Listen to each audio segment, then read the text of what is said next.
Ladies and gentlemen, Hello. that was the audience. It's all guys here. It's a sausage fest here. Hello. Um, Good. I'm a lady. 2023. I shouldn't have laughed. I'm sorry. how's everyone doing today? Good. Yeah, I'm okay. I exist. Mild, That's good. very mild That's good. discomfort. Yeah. Well, I know why. But we're not going to get into it because that'd be like half an hour. No, yeah, no. So let's go ahead and just start the game proper with a proper intro. No inspiration this game. I'm doing the intro. Oh. Yeah. You can try. They were ready for You it. can No. you can try, but you got to beat my intro. No. So here's what happened previously in the disaster campaign. Yeah. During their journey to the school located underneath the mountain, the group witnessed a prismatic storm heading towards the city of Esperanza. Upon reaching the school, they discovered that all of the Quaddle were dead and had to fight this giant flying python guardians. After a short battle, they were defeated, and the group encountered a teacher who had healed them and warned them of the dangers of the teleportation room. In the teleportation room, they encountered a Mantiquaddle, a combination of angelic and demon-like monstrosity that had changed in some way. This creature attempted to push one of the students, Aaron, into the giant blue sphere where two other students were located and suspended in animation. The group fought hard against this creature, which gave prophecies of death and destruction, and despite its heavy injuries, gave a final death blow, which nearly killed the entire party. But still, they still managed to defeat the creature, with Soho delivering the final killing blow. Also, Buxton traveled to another place, but we don't talk about that. During the fight, Aaron ran through a portal to escape, and Sweet and Riz followed after him, while Buxton and Soho stayed behind and waited for help. On the other side of the portal, Sweeto found himself in a massive desert and stumbled upon a ruined school and a person with only a few tents. However, this person was not introduced properly, as they only had a couple words to say to Sweeto before he ran off into the desert after Aaron, following some tracks. On his way through the desert, Sweeto was ambushed by 7 cloth men who had popped out of the desert and started choking him to unconsciousness, despite his attempts to reason with them. And that is where we leave that. Now, I'm going to go ahead and do something here. Whew. And this really will affect the story, depending on what you guys decide. We can start with Riz and go from there, or we can start with Soho and Buxton. Whatever you guys decide, it'll work for me for story reasons, but regardless, I just want to know who wants to start first. I say we rollies for it. Fucking. High roll. All right. Let's do this. Got a 15. So Oh. roll a 15. Okay. Do we do it 15 again? beats your 15. Did me and Alan, Andrew go. get to roll? Shit. You know what? Yeah, you and Andrew. Rollies. Well, Be my 12. I'll try. Oh. Shit. Natural 20. There it goes. Bad rolls. This guy rolls on. Okay. So, Sweeto, I'm not ignoring your character and what's happening. There are actions performed and there are consequences and benefits to every action. I'm gonna go ahead, and I prepared this whole thing for you. So, although you won't be really playing for probably the beginning part of the story, I'm sorry. It's the choices you made. Just know that because of your actions, good things and bad things are in store. But just giving you a heads up that it might be a sweeter story for like the beginning part. So I'm sorry about that. Yeah, you've been kidnapped, boy. You've been reduced to NPC status for Riz to save. But in this case, we are gonna start with Riz, and we are gonna go ahead and start the story from there. Yeah, buddy.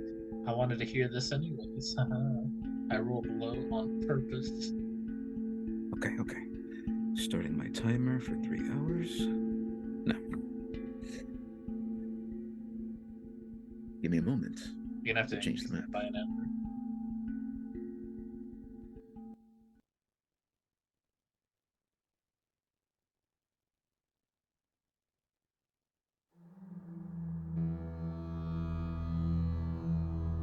If at any point the music's a bit too loud, just let me know.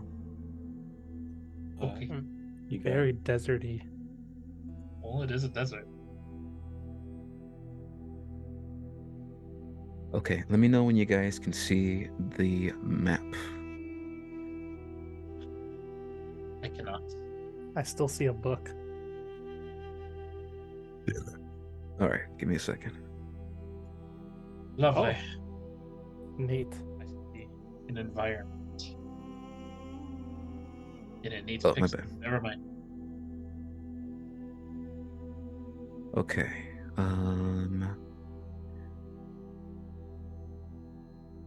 What do you guys see?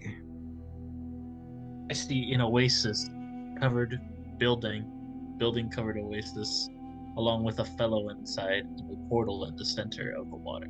Ditto. How about Riz? I see I see Riz. myself.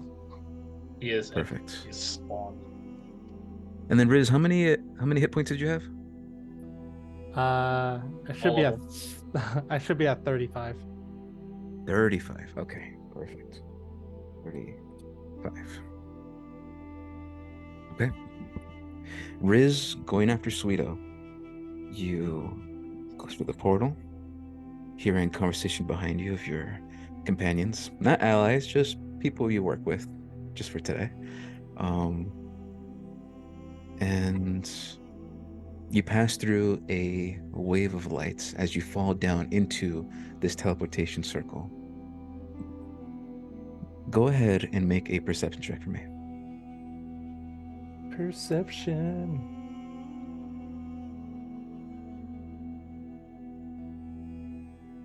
That would be a 7. Okay. Let's see here. As you fall through, you notice that this trip is not instantaneous. There is about 30 seconds where you are just falling endlessly. But it doesn't feel like falling. It just feels like a lot of wind is pushing up on under you, and you're just standing in place. It feels nice, even though you can feel your heartbeat beat twice as fast than normal. The weapon that you've been carrying for most of your life is heavy, and that's not normal.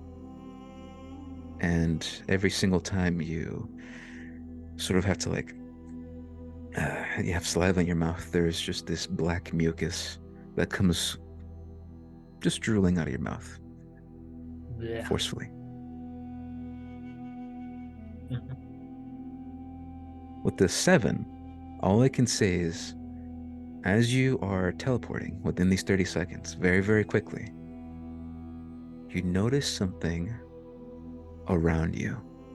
And this is when you realize that you're not just falling in an empty void. You're in somewhere.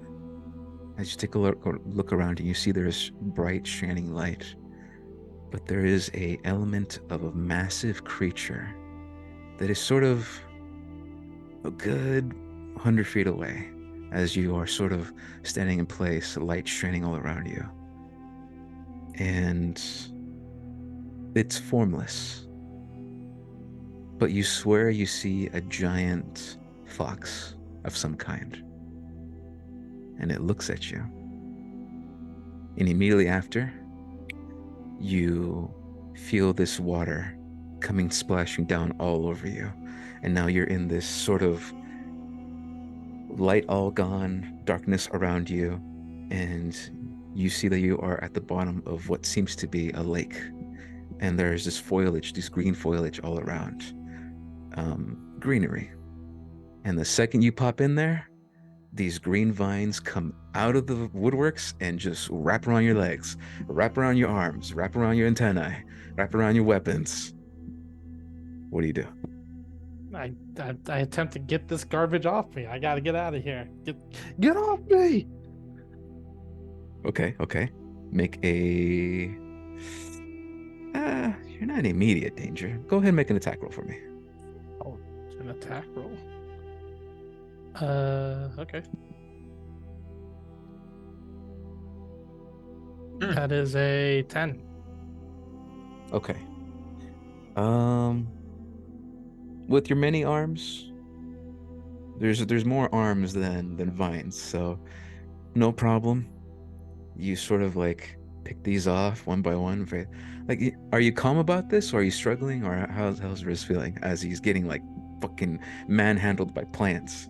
I mean, plants are plants. We eat them or use them. So no, I'm not freaking out. I'm just more like, get off me. I'm looking for the big one. Okay. Roll for damage. Unarmed? Yes. It's just plain 6. Okay. You punch the plants, and the plants all back off. Awesome. That's right. I am apex predator. I eat you. Fear me. However, you notice that some of these plants might have taken a couple of your weapons, as they didn't. Some of them didn't fully grab at you. Some of them were just sort of grabbing, and you see one has like this dagger that you had, one of your punch daggers. Another one has like this spear that you were holding, but now it's in its grasp away under the lake, or you think it's a lake. What do you do? The spear, I don't care. Only one of the punch daggers. That's fine as long as I have one. As long as I have one punch dagger and my lances and the stinger, then Oh, yeah, those are fine. Then I guess I'm getting out of here. I show them what's what. I gotta find the big one. Okay. You swim up. Wait, does Riz know how to swim? I mean, technically, wasps and cicadas do know how to swim. So, yes. Okay, for story reasons, then you know how to swim. That would have been so bad. Yeah, I definitely thought about it. Like I quickly just did a generic Google. Like, can wasps swim? Some of them can. Some cicadas can. So I'm gonna go ahead and say yes. Gotcha. You immediately pop out of the water. Notice the immediate change in temperature. You're surrounded by ruins. The air is dry as fuck, and it is a hot night as wind and dust and sand is blowing everywhere. And you see a man over the lake, pissing in the lake. Ooh. And as you pop out of the water, he takes a look at you, and he says, "Oh shit! Oh shit! Another one!" And he like quickly like puts his pants up and is like, "I'm sorry, my friend. Sorry." And he sort of just begins to he needs to like back up a little bit. I'm gonna swim to the shore. Just kind of shake off some of the water droplets. Look him in the face. Look down a bit. Look him back in the face. You cold? Mm-hmm. He sort of he looks back at you and he says, No, my friend. I mean no offense to you. And he slowly starts to back up a little bit. I was only just wondering. You seem a bit small. Thought you were cold. Looking for a big one. Have you seen a really big beater? I suppose. He begins to take a look at you and he says, yes, yes, there was a man, tall man. He came out to the water just like you did, and he looks over you, sees the glowing lights underneath this oasis, as you now recognize it, and he sort of like says to himself, the portal, came out of the portal, and asked for a student of some kind, and left in the desert. I look slightly confused, like student. Oh, the weak one. Yeah, sure. Which way? He points down behind you at the stairs right here. Okay, I'm gonna start heading that way.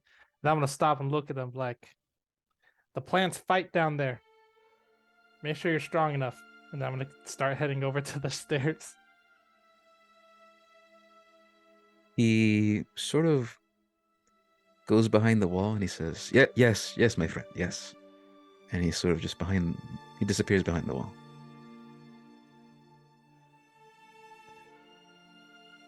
And then I make the Mario descending noise. Dugga, dugga, dugga. You begin to walk down. You have dark vision, right? Yes, sir.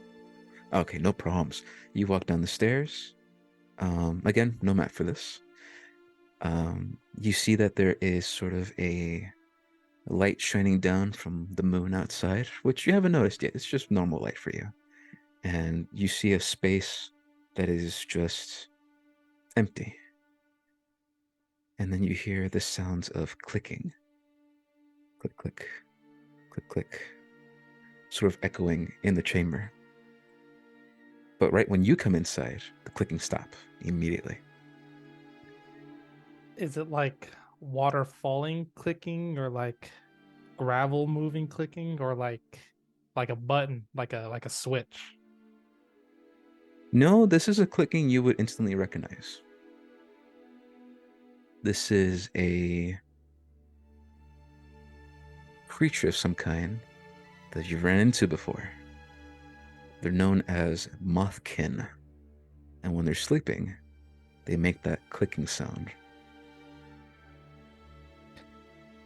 I'll have the stinger ready, but I'll just keep moving. Okay. You go in deeper. The chamber around you is not that big.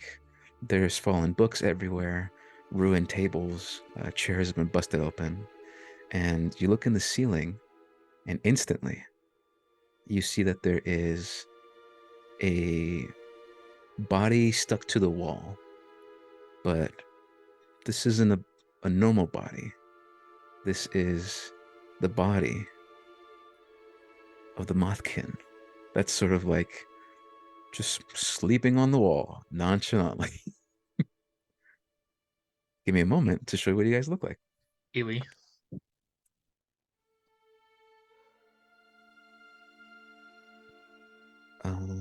Let's see here.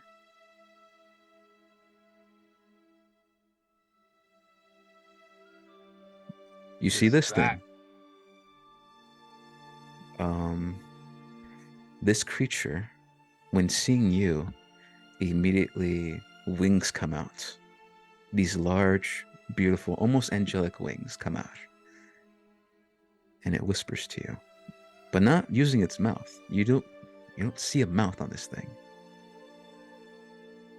You just hear this connection into your mind. And this is normal. This is how these things talk. And you somewhat have this capability as well to speak telepathically to creatures. Yep. Whether or not you use it, it's entirely up to you. But you hear this voice say, I know you. But does he remember me? It's a feminine voice that you hear in your head. What do you say? I'm gonna keep going. I'm gonna reply, nope. Nice. I honestly very appreciate that. She sort of keeps her eyes on you, and she says, "No, he does not." She points at the wall next to you, and she says, "You'll find the big man in there." And her wings begin to furl back inside her body as Insight she sort check. of. Okay, roll an insight check. I believe her full-heartedly. Oh my goodness. This mysterious creature in the darkness wouldn't lie to me. She's a bug. I'm a bug. She Because we're wouldn't all lie to bugs, me. yeah.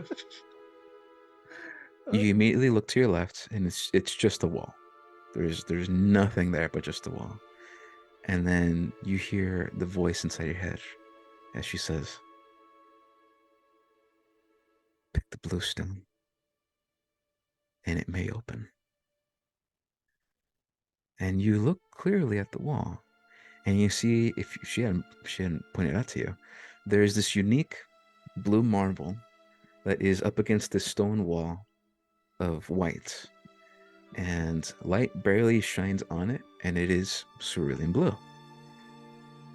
Does Riz push on it? I'm gonna say cool, because frankly, I was just gonna start digging, and then yeah, I'm gonna go ahead and push on it.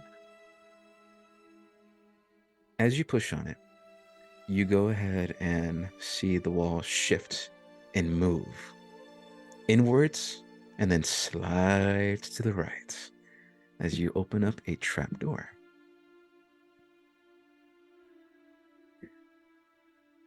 You sort of hear a voice up top, and it's the man from before, the human, and he sort of yells out to you, "My friend, wait, please wait." And does Riz wait, or does he just go?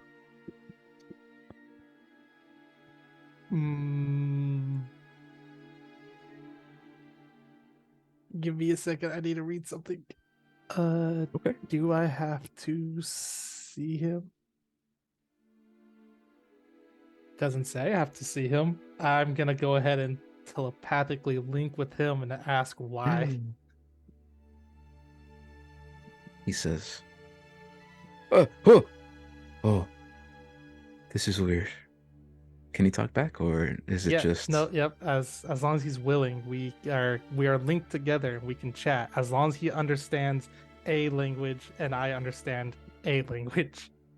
Gotcha. You hear footsteps up top, leather on stone as the tap, tap, tap, tap, and then you see him at the stairs, and he says, "Oh, my friend, don't be mad.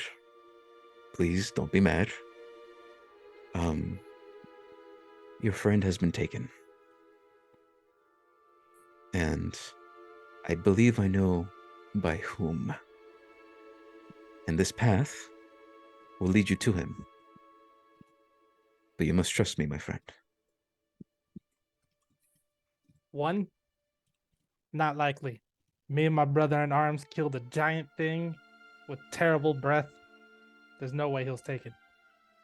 Two, I forgot what I was gonna say, but stay quiet. The bugs are sleeping. He sort of like looks at the ceiling, sees the mothkin, and he says, "Of course, be pleased." And he sort of like puts his hand to his chest in some way, and the bug creature does the same, and just like closes its eyes and rests on the ceiling. The man speaks up, but telepathically now, because it's linked, and he says, "Trust does not come easily. I know this to be true. But may I offer you something for this illness you have, my friend. As he's seen this black mucus sort of dripping from your mouth, slowly, and he's caught on. He's noticed it a little bit. I may have something for that.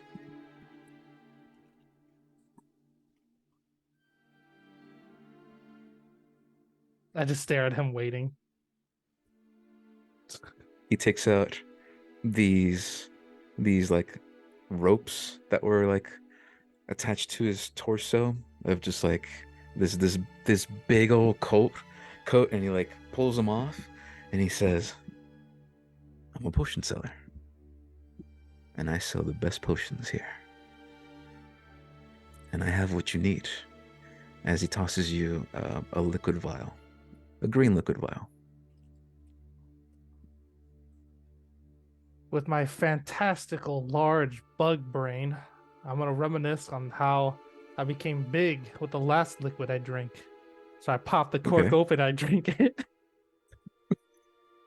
He says, "Now, if your body reject, uh,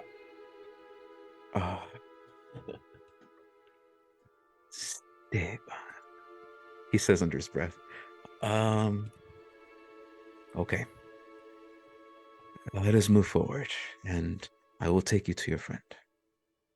As he wishes to lead the way, if Riz lets him. I start going through the trap hole, the trap door. Okay, And so you go through the trapdoor. I say in his head, "If you wish to lead the way, be faster than me." And I just start walking. Make a perception check for me. Oh, hell yeah, I'm good at those now that I have, brain rot and have disadvantage on everything. That 19 would be cool, but instead, how's a 5 sound to you? You know what? A 5 is good. 5 is pretty good. The second you take a step forward, there is an incline. And Riz would have seen this, except he sees something fantastical above him. Riz, when you look up, you see that the ceiling is made of glass of some kind. And you look up and you see this ocean of sand, almost as if you can see through it. And you're seeing many rocks underneath the sand. You're seeing many creatures that sort of go through the sand. Big snakes, large scorpions that are underneath the sand. It's kind of like being underneath a giant wave, but these creatures are sort of just out and in place, not moving. And as you see the sands move up and down, slowly up and down, and you're gaining a pretty good, clear view of everything above you that is beneath the sand. And you swear a good, you want to say 100 feet off, you see that there is a group of people, actual people, that are underneath the sand as they effortlessly move through it as if it's nothing to them. And there's this big character, this big figure that is being dragged. But the second you notice that, you tumble, land face first into the stairs, fall, tumble, and hold on, let me roll something here. You take 3 points of bludgeoning damage. That's nothing for a powerful bug such as myself. He breaks his ankle. You land on the ground, and you feel something strange. The individual behind you, the potion seller, he comes down. You hear steps coming down quickly, and he says, "My friend, are you okay?" Yes. He gives you a very concerning look, and all of a sudden you feel this black liquid coming out from your eyes, like a drip is. There's a black drip coming from your eyes, and you touch your face, and you can't feel your face. Riz, I need you to make a Constitution saving throw with disadvantage. Everything's at disadvantage, sir. I've never not rolled at disadvantage. How's a When you were 10 big, sound? you were fine. Oh yeah, when I Oh. was big, I was good. 10. Okay. You are Dead. permanently, you are at 1 failed death save Oh, until the end of the campaign. oh god. Holy moly.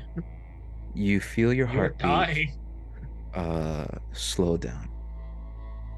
You feel it slow way down. And you begin to sort of touch your face and you can't feel anything. You begin to hold your weapon. You can't feel that sensation either. You're losing sensation of some kind. The potion seller, he's looking a little weird now. There's this blurriness to him, and you notice that you're breathing faster and faster. You feel your heart skip a couple beats, and you begin to cough, and you just can't stop coughing over and over and over and over again until it just becomes hard to cough and breathe, as you can't even get a breath in, as you keep coughing and you keep coughing and you keep coughing and you keep coughing, and your heartbeat just keeps getting slower and slower and slower as you begin to slowly feel this inner pain in the center of your chest. And Riz, you see just darkness. You can't feel anything. You can't hear anything. You can't see anything. How does Riz handle pressure? Does he handle pressure very well? How would he be feeling right now? The only pressure he, I guess, acknowledges is in the heat of battle. So it is now a, I would say fight or flight sense, but he doesn't believe in the second part. So now it's just fight. I drank a liquid. I don't feel good. This person gave me liquid. This person will die. Okay. So what does he do? As you are blinded, deafened, and lost all sensation, all you can feel, really feel, is your heartbeat slowing dangerously slow. That's all you hear. I sever my mental connection and I try to find him with stinger in hand. Okay. Make an attack with disadvantage. I'm good at those. Where's my stinger, baby? Check this out. Oh, that would have been great. But instead, 21. Shit. Okay. And then go ahead and roll for damage. Oh, yeah. Oh, yeah. Ah, Oh, yeah. wait, Oh, yeah. wait. Thing. You're gonna re-roll that damage with your piercer feat? Yeah. That's what I thought. I don't believe in ones. Instead, I believe in a 16. Oh shit. I like that a lot. Okay. I don't know if you've ever felt the sensation of being deaf and only being able to feel through sensation, but it's a very unique feeling where you feel as if you're picking yourself up. You feel yourself grabbing hold of Stinger, and you feel a sensation of pressure somewhere in your body as you thrust forward. And you think you got something, but without true feeling, without hearing anything, without seeing anything, it's very disorienting. And the second you put too much pressure and force into this attack, you go unconscious. I'll see that- you in hell, crazy desert person. And that is the story of Riz. As we'll come back to him later with Sweeto. Woo, thank you, audience. All right, I'll see you guys next week. Oh my goodness. Oh man. My man was taken into the sands. Oh shit, man. This is not good. Never boring when Riz is around. Yep. I've learned never trust sand people. I will remember this. Ooh, what's this? Sweeto and Buxton, we go back to you guys. You mean Soho? My bad. Soho and Buxton. I'm sorry. So many I'm sorry. S's. There is a lot of this. Thank you guys for making this complicated. Come on. Just 2 names. Get It's out of here. complicated. Also, because I can work on 3D maps, the maps are now updated from what you guys did the last game. Oh, it's Pool of Blood. Oh, yeah. There is now a pool of blood.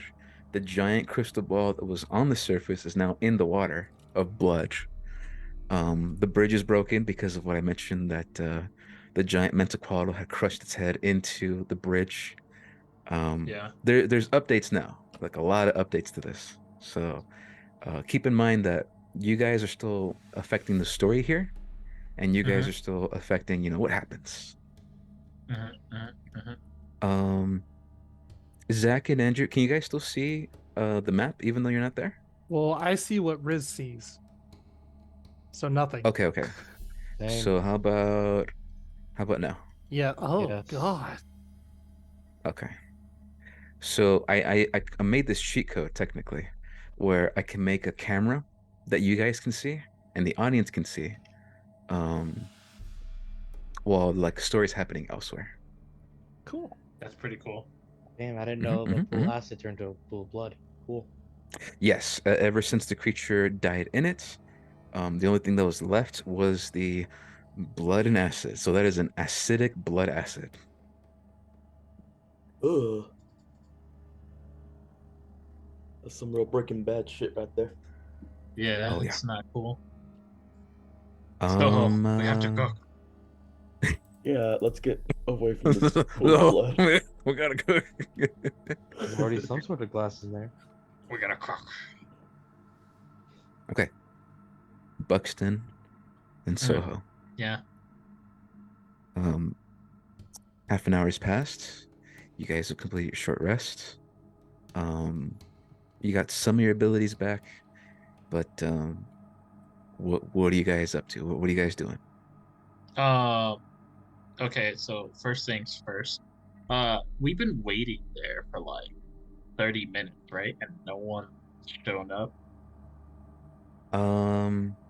Right. In the time frame of what's happened so far, it's been 40 minutes since you had that conversation with the bar teacher, and she still hasn't come back from, saying that she will come back. But I forgot to mention this last time. Soho would have received something, a magical message of some kind. Forgot to plug that in last time, but it did happen. So I'm gonna go ahead and go through that, and then you guys can sort of just figure out what to do from there. Soho, Yeah. as you were sort of trying to study this magical amulet that Buxton now has, which Buxton, do you have the notes for that, or do you need me to give it to you again, like what it is? I would need those again. Gotcha. I made a cheat sheet this time. Let's see here.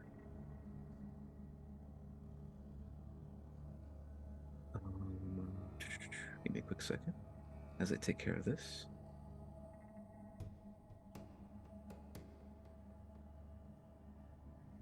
Here you are.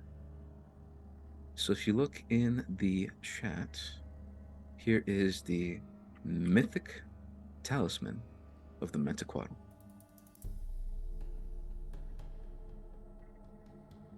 Wow. You already used the once per short rest. Flying equals your speed, but Yeah. because you took another short rest, you immediately got that back now. Yeah. But remember, the flight is once per short rest. The venomous strike and the iridescent defense is only once per long rest. Oh wait, never mind. Venomous strike Yeah. is also once per short rest. Never mind. Yep. I'll see that. Don't lie to me. Well, But yeah, good go ahead and thing. write this down somewhere. Yeah. Oh, well, actually, I'm not gonna need these details because once I floated over there and came back over to Soho and was sitting there during her time, I was sitting there twiddling her thumbs. I would have just handed this talisman over to Soho, told him to keep it, unless he refused it. What? Really? You're just gonna give this to me? Well, the way I see it, we're down. It's just me. You can't move for a lick of nothing, and we can't have you wasting all your magics just so you can move. This'll supplement them. So yeah, you take it. You know what? You're a good person, Buxton. I gladly take the talisman. Okay. Soho is now in possession of the talisman. Yeah, so write all that down. Okay.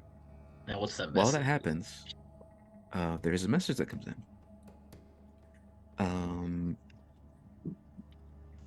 Soho, you hear a feminine voice, which is, you recognize this to be Phrydicia, who contracted all of you to do this job. However, you've been a recipient of the message spell before, or in this case, sending spell before. But there's something wrong with the spell. As you hear, her voice is sort of, it's not clear. It just sounds like there's static, which has never happened before, ever. All you hear is so where prismatic storm is sending, look out soon. And that's all you get. All right. Buxton, I got a message. Apparently, there's a chance that something might be headed this way. And, well, I can't give you much than that. The message was really, really staticky, which is very unusual. It's probably that storm. Remember we were talking about that? How the storm could kind of screw with magical stuff? Yeah, the big rainbow stuff. We've all seen Magic lag. it. Yeah, Magic lag. yeah, the buffering sky. Mashing better than that. Okay, so when you say something's headed that way, is that in a positive light or in a we need to get out of Hmm. Jimmy, what tone was that? Was that a happy tone or a sad tone? it? Was that a concerned tone? Go ahead and roll an insight for me Was that a to figure out the tone. more than friends tone? More than Yeah, was she friends hitting on tone. me? Yeah, was she? Yeah, was this? She wanted to see his prismatic storm. You know what I mean? That doesn't make no sense. Okay. She want to explore Ye- my dark dimension? You get the Yes. feeling, you get the feeling that there was concern in the voice, but it was very hard to tell with all that statickiness. Yeah, it's tough. It's kind of tough to figure out like what that was. All right, I relay that to Buxton. So I guess that means we can't stay here no more. We gotta get these guys out of this bubble thing. Any chance, Soho, you have any sort of idea while we were sitting around on how to deal with this whole bubble thing? I was gonna ask you because it really doesn't like me. Well, okay. Any any tips you could share before I thrust myself at it? Definitely don't stab it because then it'll hit you too. Okay. Maybe try talking to it. It has some sort of soul. It has sentience. It seems like it, yeah. But with that, which I is immediately start walking towards the bubble. which yeah, that's something that was what you felt with the identify spell, that it is a protection magic of some kind, but ancient, and that with the identify, you figure out that this thing might be living, Mm-hmm. a living spell of some kind. Oh boy. Okay, I'm about to be the world's biggest idiot because I attempt to communicate with. I go up to the orb. I raise up Mm-hmm. my hand slowly, but firmly above my head, high, way above my head, and I Okay. say, "Me and the mage come in peace. We seek the children within thy bowels." Can you hand them over, please? Mm, I don't know. Oh, oh. uh, Buxton, go ahead. Either roll a performance check or a persuasion check for me. That's gonna have to be. That's gonna have to be. I'm gonna perform this. How's an 11? So Okay. Give me a second. not my strong suit. Okay. You see that the brightness of the giant blue bubble dims down just a little bit. Mm. And it begins to sort of, where before this giant massive blue bubble of energy sort of had this vibration, these waves of vibration to it. And now becomes this sort of like calm, still water of a lake, smooth crystal blue ball. Still glowing, still liquidy, which is even weird to say, but it is liquidy in some way. Um, if a ball was tense, this is now detensed, is relaxed. Mm. Maybe I can. Maybe we can like tie some tie the rest of my rope to me, and I can have like Soho like hold on to the end like lifeline style. I go in it, try to yanks us out.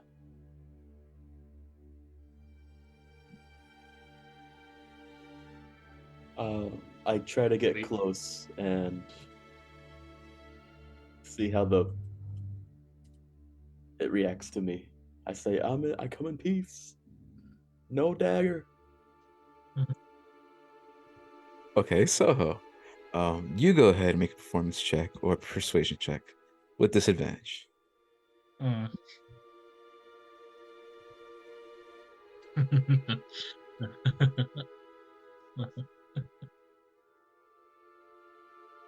Oh Okay, wow. all right. The glowing intensifies a little bit as Soho gets closer, but then relaxes, and now there's this low blue dim to it. Yeah, that's right, you bitch.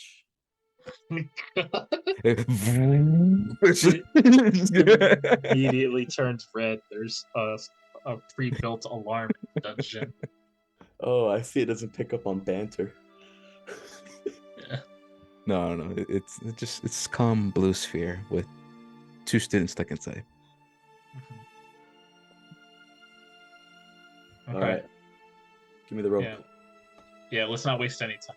I tie this rope around me. I believe, if I remember correctly, I should have about, let's take a look here.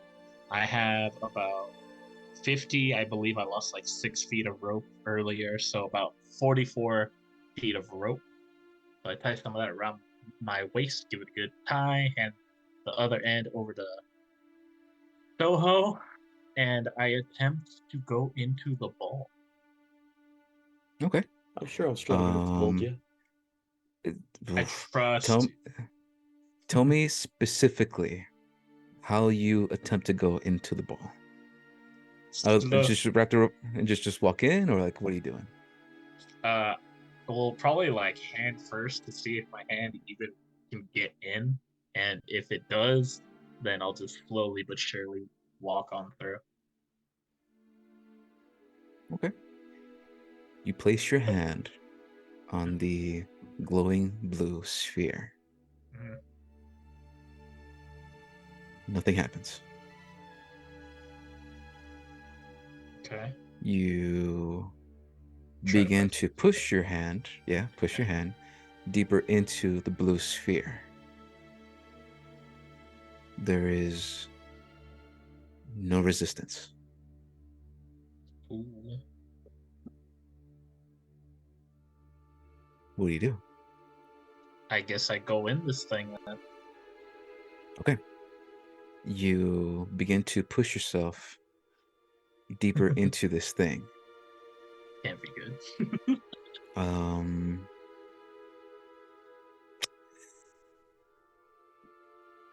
roll an Arcana for me. Arcana? Mhm. Okay. This has nothing to do with those creatures, so I cannot get advantage. Oh wow, Oh shit. that's a mod one. Okay. Um, you are expecting pressure. You're expecting a force, and you push on through, and you trip, tumbling down the rocks, and are now at the bottom of this sort of like not crater, but it's pretty much a crater. This is what happened. Um, Soho, you saw you saw Buxton kind of like a ghost just walked into the sphere, was in the sphere, but was unaffected by it and just tumbled down into the pit of stone that's down there. Mm, And then Buxton, you look up and you see there is this giant floating bubble, and it's actually suspended off the ground.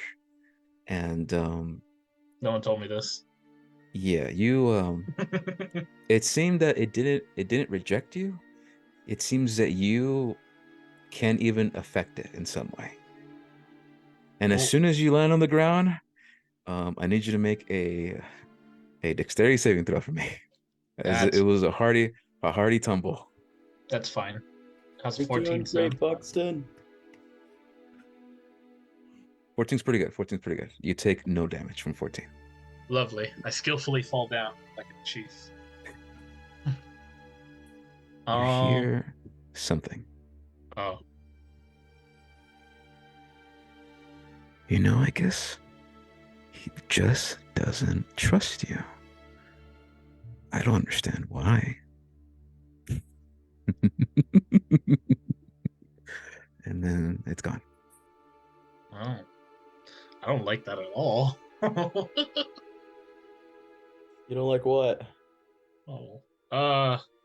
Nothing. Look, I'm stuck down here, or at least can you give a little bit of pull while I climb up this? I'll let me get back up a lot faster. Sure. All right. Yeah. So I have Soho helping me back up as I rock climb this back up. That would happen if something didn't immediately attack Soho from behind. Huh? Soho, I need you to make a dexterity saving throw. No.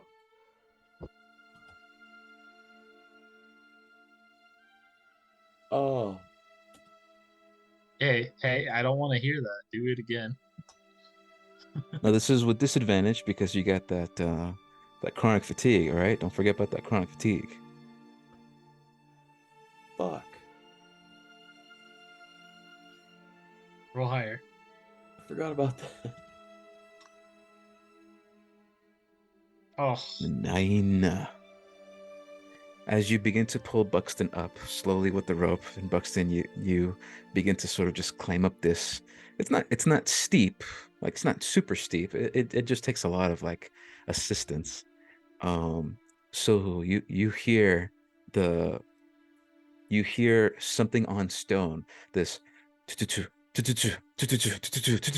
and you look behind you and you see that there is this thing that like hops on you and begins to lick all of your face and is like pounces on you and it licks on your face and it's sort of giving you all these dog kisses. Oh my goodness. Borf, borf, Oh. borf. The Borfer. I say, He what? morphed. What is this? You would Oh, what's recognize going this. on? You would recognize this as Bruno, back Mars?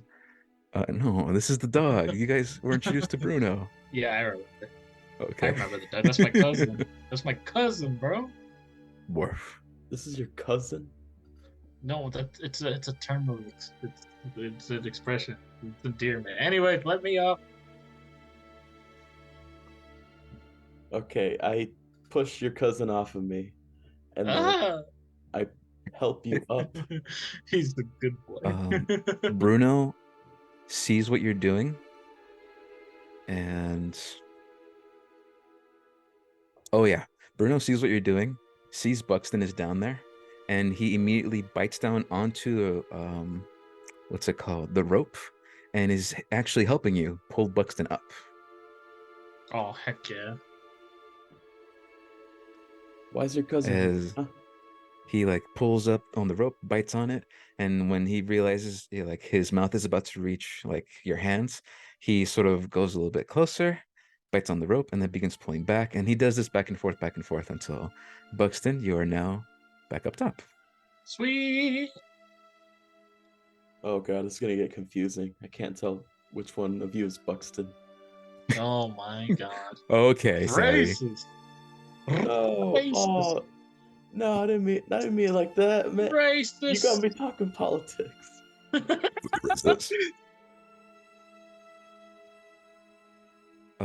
The doggo is very happy to see Buxton, and he presents his paw. Oh yeah, I'd straight up, I dab that dog up. I'm like, and then I do like, you ever seen Undercover Brother? Like, he was like handling that like one arm to get in. It's like you got soul. I'm doing that with Bruno over here. He- Oh, okay. This dog, from you can tell, it's trained. This is like a canine, like trained dog. Oh yeah, But canine right unit. now it's taking advantage that it's not on job right now. But Yeah. it's very weird that it's just here by itself right now. That's like immediately what I was about to ask this dog. Is where's your owner? Well, give me a second. I got this. His name was Geralt, I believe. Gerald?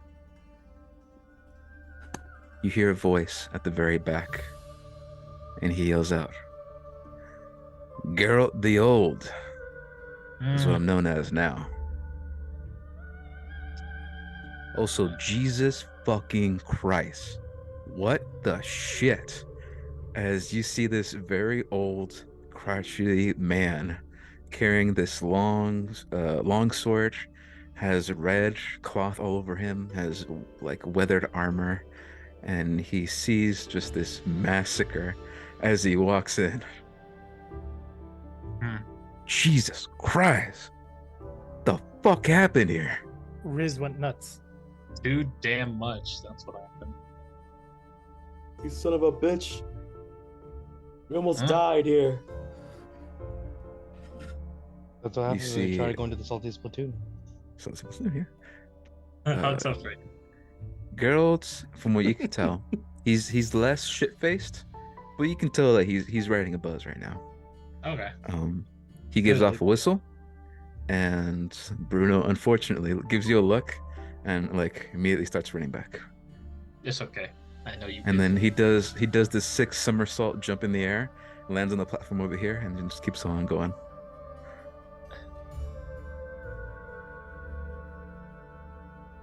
I I tug lean on the over. rope and I say, "You could do that too, boy. Come on."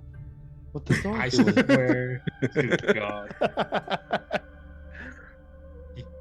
I immediately just like point a fucking hand at that dog. You try to tell me to do trick, your head's going on the floor. No, You no. what- hear I'm just you hear- joking. Come on. a feminine voice yell out, "Please, please, no violence.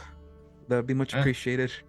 Huh? As you see another individual come through this hallway, and she walks over towards Geralt the Old, and she is terrified at what she sees all around her.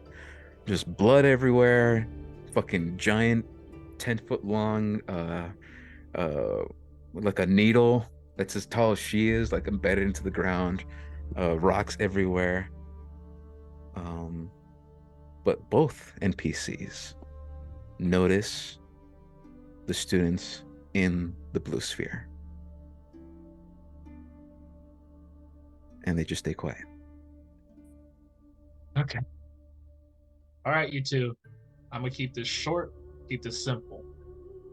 The mission went to shit. We're down 2 members. God only knows where they went, what happened to them. They went through that portal over to my left.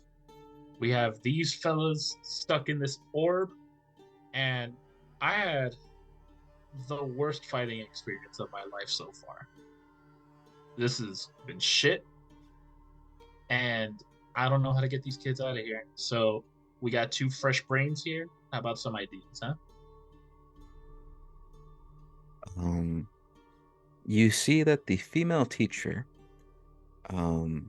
sort of just finds a rock and just sits. Uh, she doesn't say anything to you, but Geralt the Old, he takes a look at you, Soho, looks at you, Buxton, and he says, um, no, yes, no, yes, you're right. And he begins to like walk forward over here. Um, fuck me running. And he just keeps walking.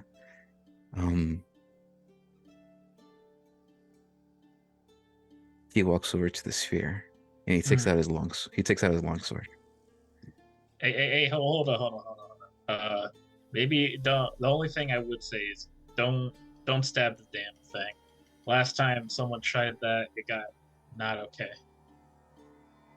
There's this serious look on his face, the first serious look you've seen on this guy, as he takes a look at you, and he says, oh, fuck, it's the only thing I'm good at.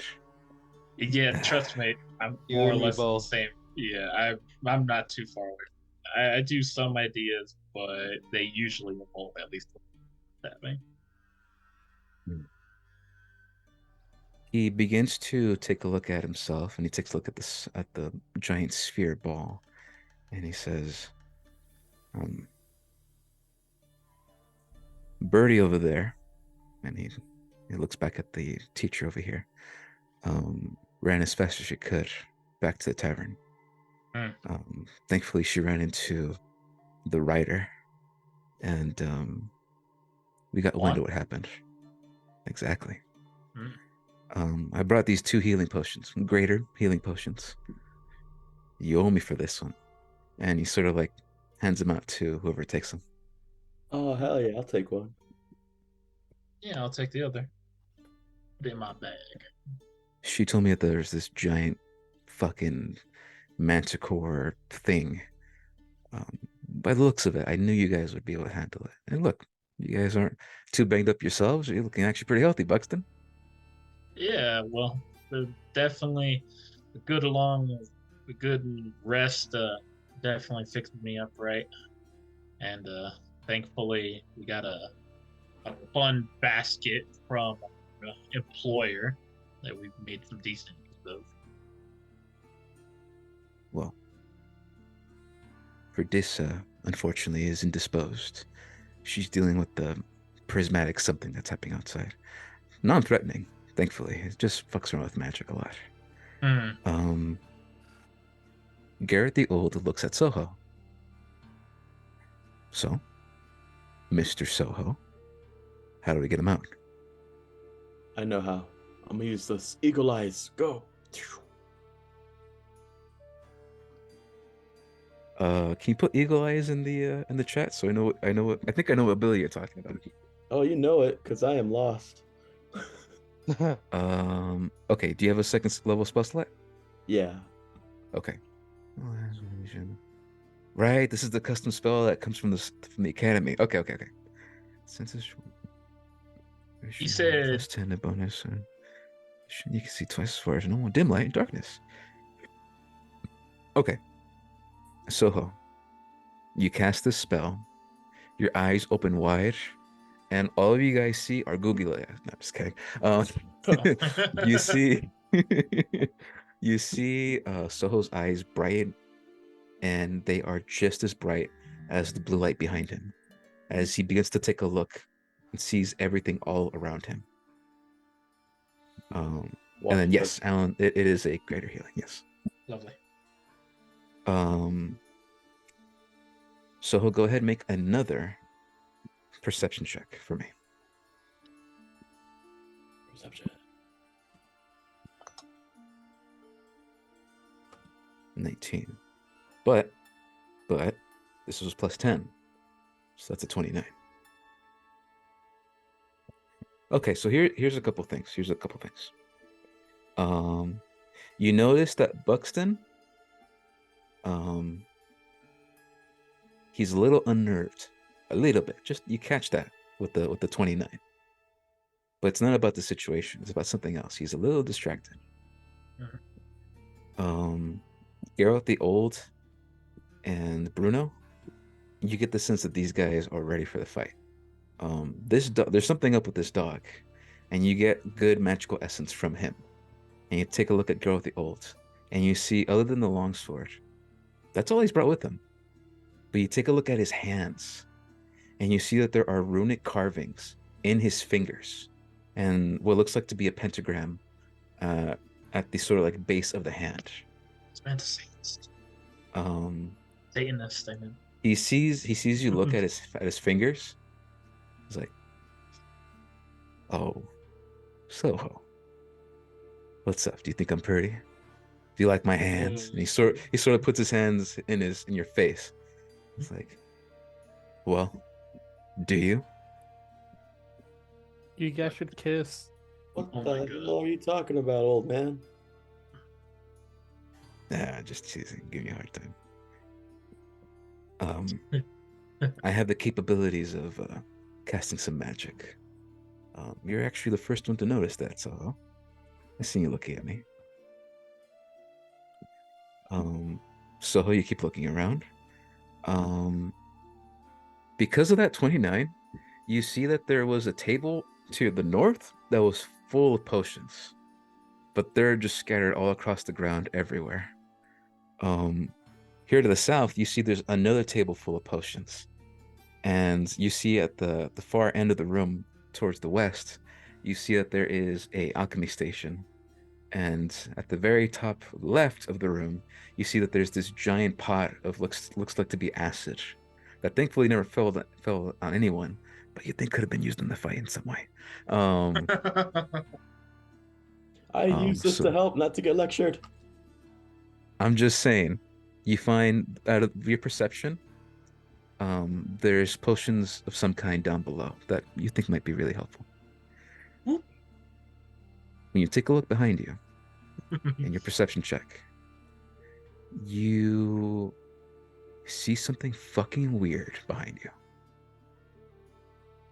You don't see a giant massive blue ball when you use the spell Eagle Eyes. Minute's fading, by the way. This spell only lasts for a minute.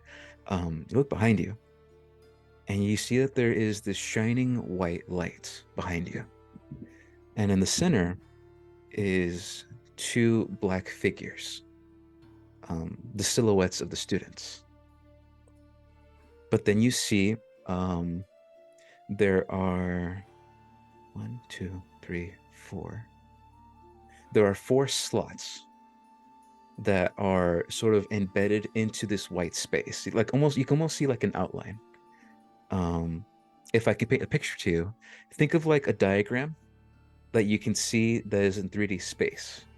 And you see that there in this diagram, there are missing slots where something should go, and they're not there.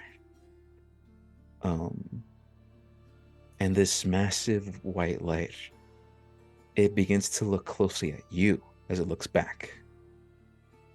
And you hear a sentence coming from the blue ball. Just a sentence.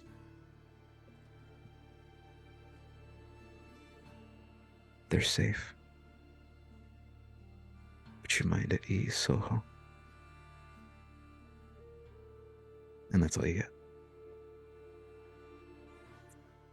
I say they're safer in our hands. Mhm. Trust me. Yes. Okay. I'll let you decide. Make a charisma check or make a persuasion check. Just straight charisma. Uh, all right. Yeah.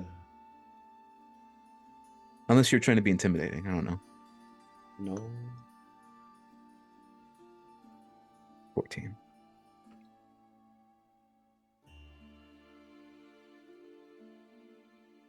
The entity looks back at you. The sensation of it looking at you, whatever this is, this living spell, and it responds back with only one sentence.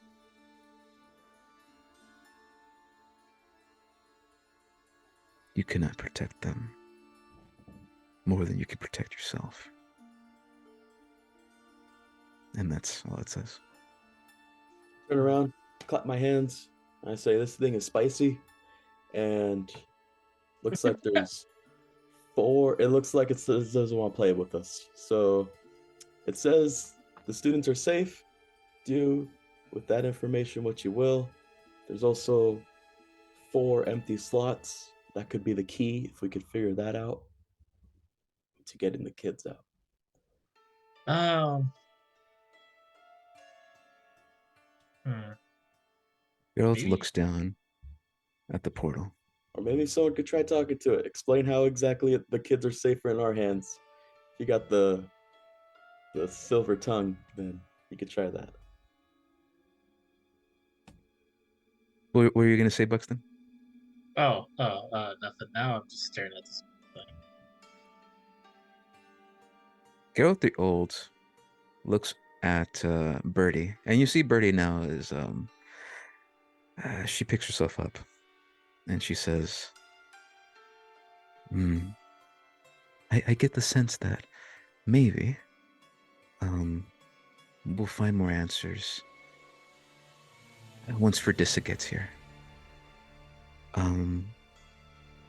Maybe there's a Quaddle somewhere around here.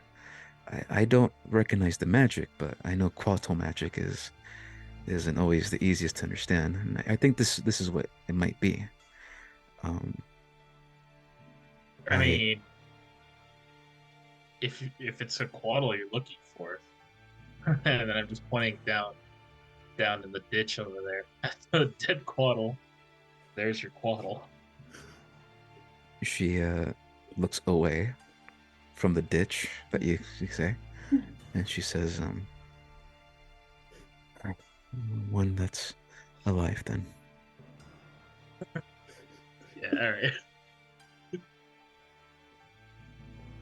I think- apologize for my friend. He almost died earlier. Hey, it's a rough day.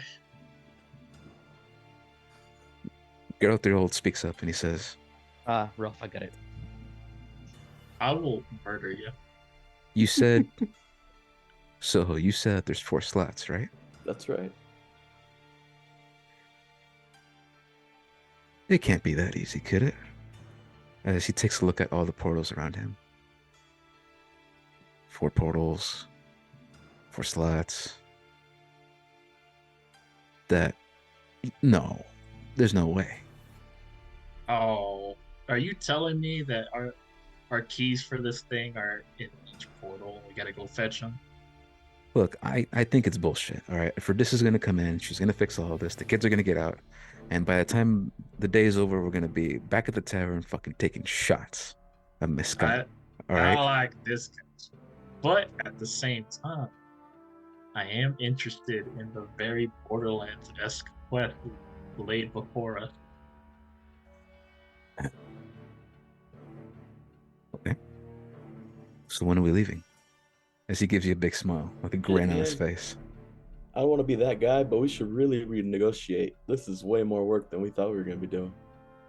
I gotta say, You see Birdie walks up to Soho, and she says, "You want money?" Is and she sort of like gestures towards the kids on the giant sphere, and she says, "You want money? Okay." And she sort of goes through her bag, and she just dumps this like gold coins onto the ground, and she says, "There. Can we go now, please?" I fall to my knees and I say, "Oh shit, my fucking leg! God damn! Oh my god!" And then you start picking up the cash.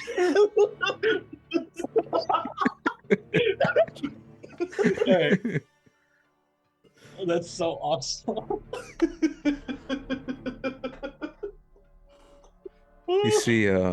You see, Bruno looks at the ground, sees you, picks up a coin with his mouth, and just runs off. Oh, Oh, look. Oh, oh my. Gotta say, that was awesome. But you know what? The money's not a bad start. And you know what? We've been waiting here for about 40 minutes. Y'all finally showed up. You say our employers uh out are gonna be not able to come here for a bit. I I'm not too much on all this crazy madness, but at the same time, knowing that we're not going to get anything done anytime soon, there's crazy storm going on. Obviously, there's some sort of madness going on here. I think I'm kind of getting sick of this cave, so I guess maybe we should just go and get these keys or whatever, right? Right? no, because listen, that's a lot of energy that I'm gonna have to use up, and I think a 5-minute walk to go get Fredissa will be easier than all that bullshit. And plus, if worst case scenario, I'll just come back with my Mm. magic buddies and we'll just destroy this whole freaking. Oh, I whisper it now and I say, "We'll just destroy this fucking thing." You could do that. See, if I knew that, then I would go with that plan. I mean, I fucking hope so. Jesus, What Oh, have to open up what my book. magic buddies are you talking about, Sammy? The guy who runs the Golden Fleece, he's able to do a lot of magic, right? Right. Right. Okay. I could probably call him up. Um, Hey, you owe me a favor, you son of a bitch. that could be an option if sending out messages wasn't compromised right now mm. via magic. Also, they said something happened to Fredissa, right? Like, so she, even if we go to her, there's no way she can help? Unless I'm misunderstanding? You get the sense you guys are being shielded by whatever prismatic storm is happening outside because you're in the cave. But it looks like the second you guys go out there, any of you that use magic or have magical weapons, it might start acting up a little bit. Mm. I don't like the sound of that. Yeah. Be So you're literally all magic. Do you really want to go step out in that? All right, you know what? The brain fog is really kicking in. I need a fucking break. I'll take your lead. What do you want to do, Buxton? What do I Harold want to shouts do? out, "We don't have to leave now. Oh, Find a place to sleep. Get good 8 hours sleep, and then let's get going. We don't have to leave now. Um, mm, if if you say what you say, your boys are capable fighters. They probably have the kid by now, and then by the time we get there in the next 8 hours, we'll be fine." well, I will say this. There's that storm going on. Things are getting hectic. We could sit here for a time and rest, but who knows what's gonna happen with that storm 8 hours from now, right? Well, that thing gets worse. If it ends up messing up things in here, I don't want to be in here. Gotcha. Also, if we are gonna have to go through all these portals anyways to get the key for this thing here, then we might as well go through the portal where the other half of our team went. At least He there we know they have some people there. Yeah. Geralt the Old looks back at you and he says, I, "Again, it's a he raising his finger. There's a big if the keys are in these portals. I doubt it. I think I doubt it. but it would be a crazy story to tell at the tavern. Rescuing the students, 4 keys in hand, traveling around wherever these fucking places go to. I gotta say, at least it sounds cool. Make He a nods drink his head. story out of it. Yeah. You see Bruno, and he's waggling his tail. He sees the portal in front of him. Borf, borf, borf. Hmm. Or Bruno's kind of down for it. That kind of makes me down. All right. You see You want to make Birdie, it a race thing? Soho. You see Birdie, and she says, Hey, wait, hold up. You're the one who made it race thing. Anyways, let's not get into this. She speaks up and she says,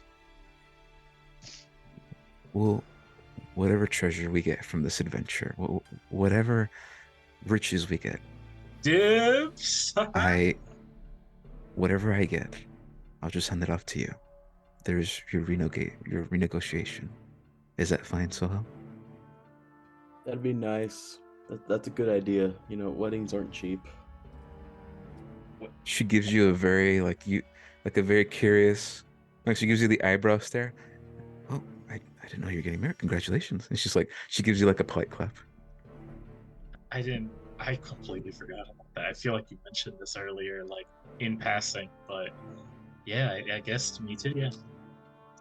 Thank you. Yeah. In that case, All right, we got a wedding to go fund, boys.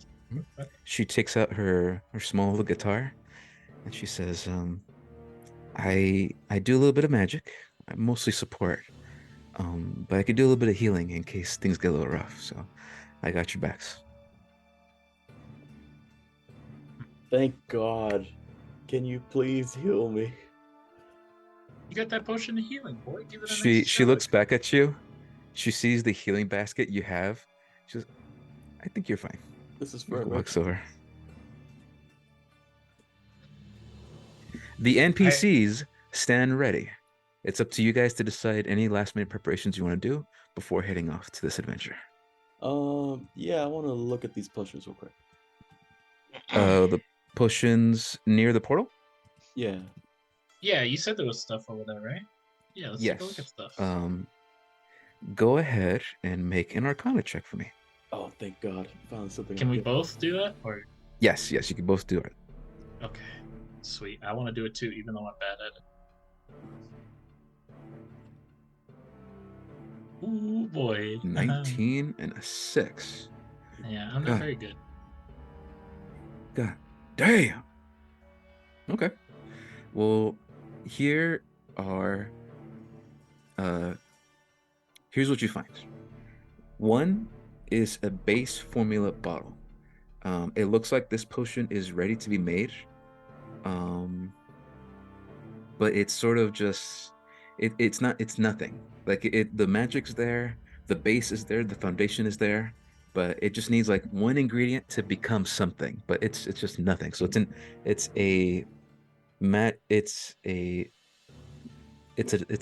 dud potion. We'll just call it that. The other two, however, Soho and Buxton, both of you recognize the ones you have. Even with the 6 you got, because Buxton, you actually recognize this. You find a potion of night vision. Oh, okay. Way. And then, did I say Soho? I meant Buxton. Buxton, you find a potion of night vision. Okay. And you recognize this. You probably assume this comes from the Beast Hunter's Veil. Like this is like yeah. Yeah, they use these all the time back when they were doing their nightly expeditions for hunting. And then Soho, you see in front of you is a potion of water breathing. Oh, this could be useful for something. So I'm gonna go ahead and Yeah. put these two in the chat, and then just copy and paste it to your inventory so that you guys know that you have it if you wish to take them. Also Oh, the absolutely. Why not? the inert potion, if you guys want to take that one too. Okay, I'll take that one too because I'm sure somebody is an alchemist. Um, I have some basic training in it because I would make like herbal remedies back in the day. I'm not very good at the more fancy like magic heavy components, but like if you gave me like some, like some herbs and other stuff from the lands, that's more my forte. Oh, Back Okay. in my day, Keep in well, mind, um, Sweeto like I was it said, picked up like a gallon of herbs or something. mhm, he did that, and there is an alchemist table at the far left-hand side of the map. I mean, I could give it a try. All right, let's go look at that. Okay, okay. Seeing what time it is, we'll, for the sake of story, try to speed this up a little bit. There is enough material here to make a potion of resistance, based on the alchemical knowledge that Buxton knows and that Soho knows.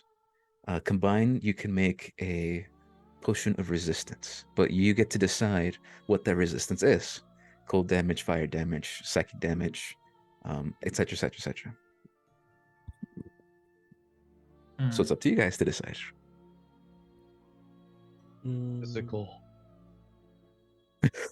Slashing, please.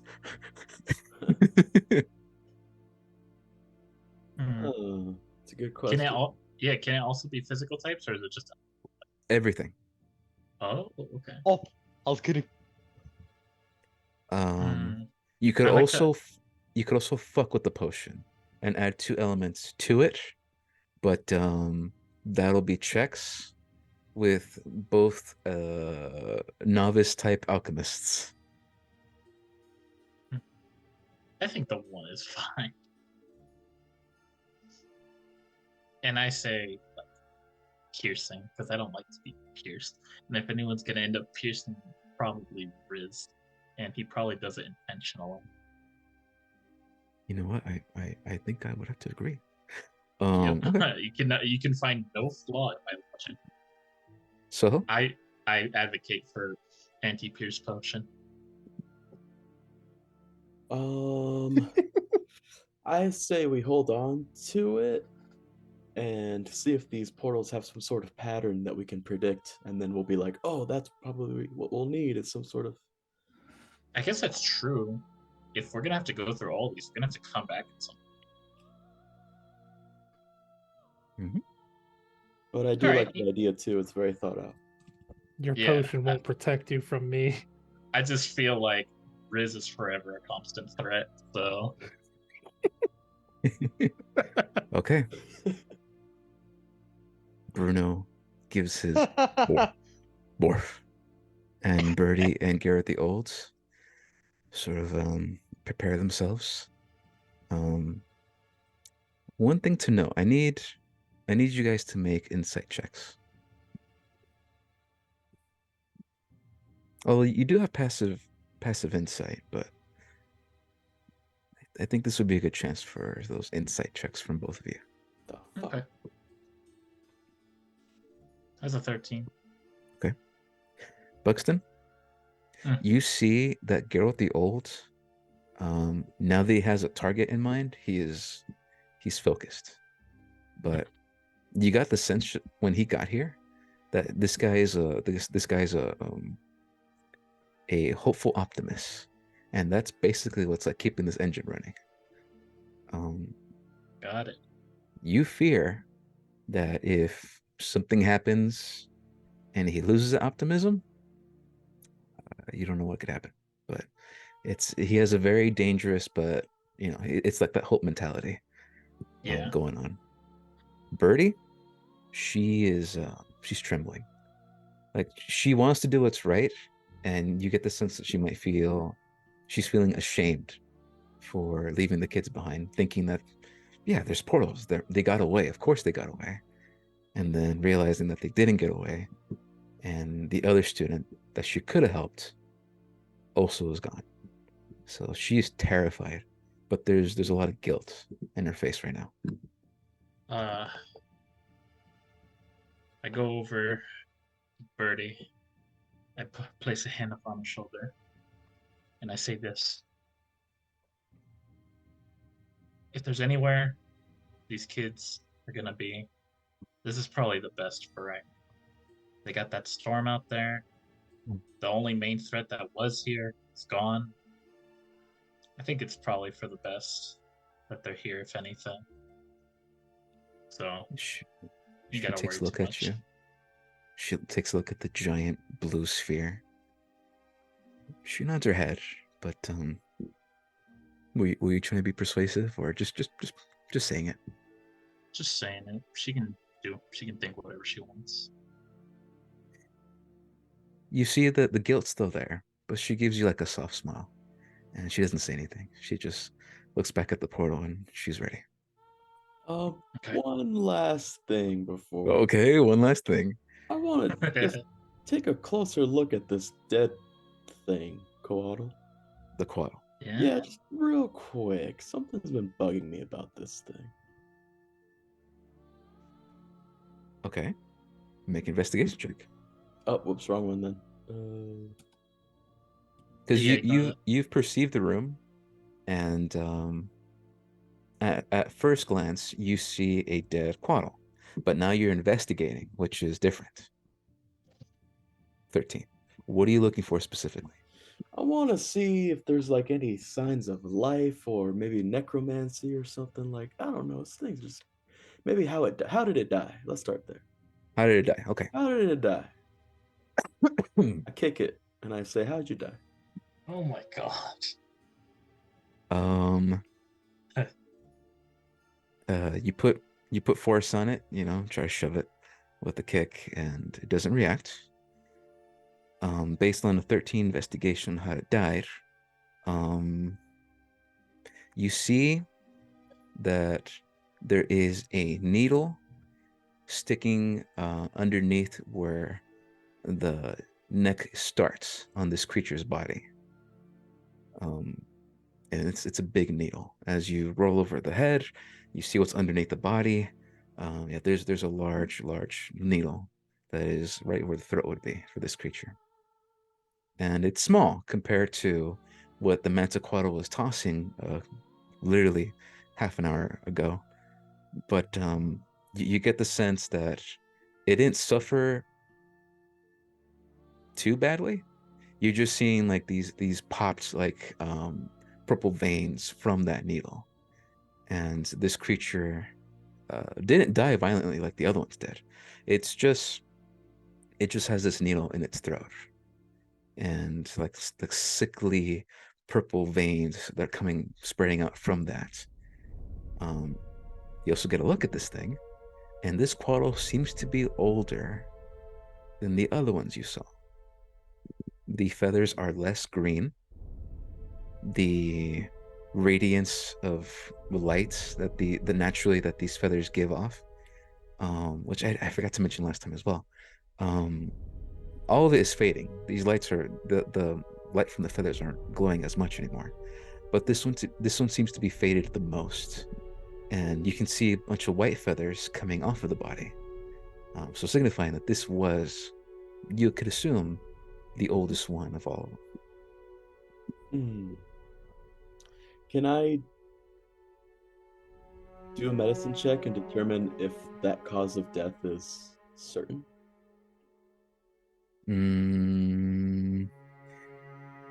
Typically, it would end with the investigation, but because you want to find out about a specific way of how it died, then sure, go ahead and roll a medicine check.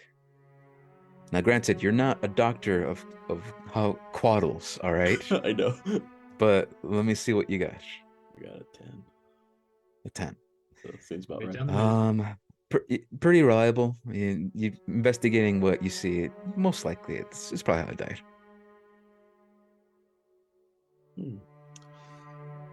Well, Buxton, seems like my skepticism was unfounded. Can I take the needle that killed it? Yeah. Pretty easy tug. There's no resistance. Um, Just like a Friday night. okay. Um, This one would be the size of a short sword, and it's very thin, like a rapier. It's like a very very straight, and it's like it's strange. Um, make another investigation check for me as soon as you have it in your hand.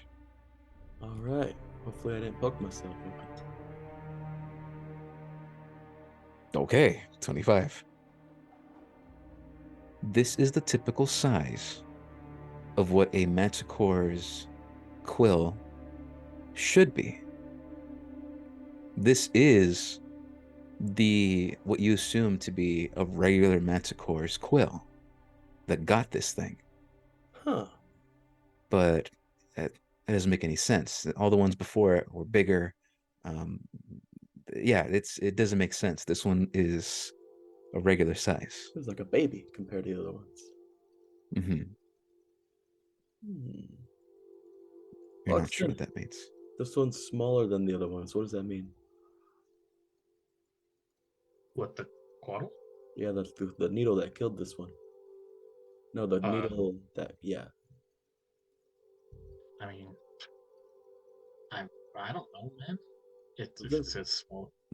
Well, Buxton, as a monster hunter, you would Oh, know some details of manticores, whether or not you studied it, based on your history lessons at the, Beast Vale's Academy or Beast Hunter's Vale.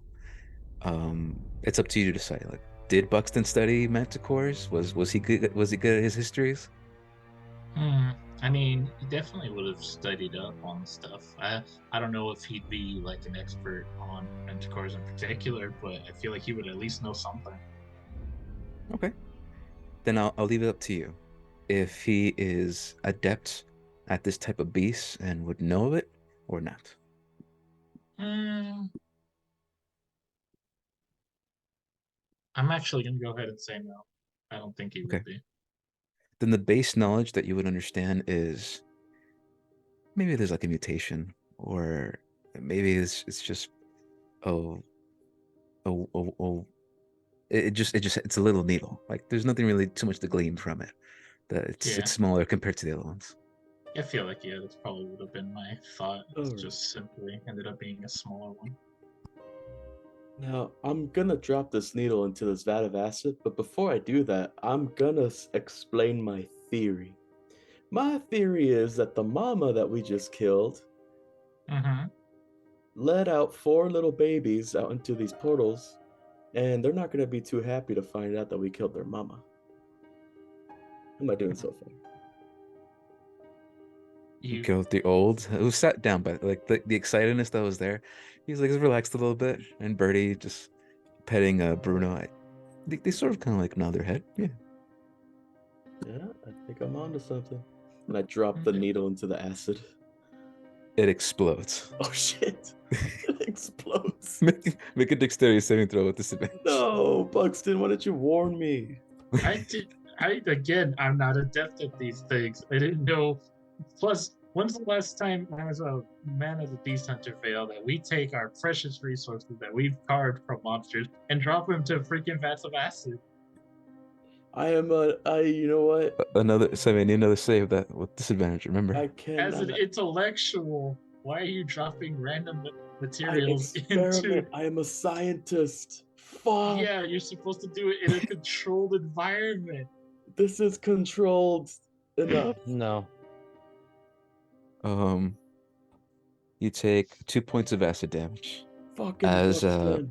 you realize there was a chemical reaction between the needle that you dropped in there and the acid that was there.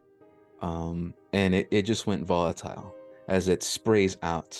Kind of like a volcanic bubble where like you can see it's about to pop, and then you like, oh shit, you try to like duck out of the way, but as soon as you duck out of the way, yeah, you're sprayed with this like burning green liquid, and then it burns your clothes, burns your skin, and you're okay.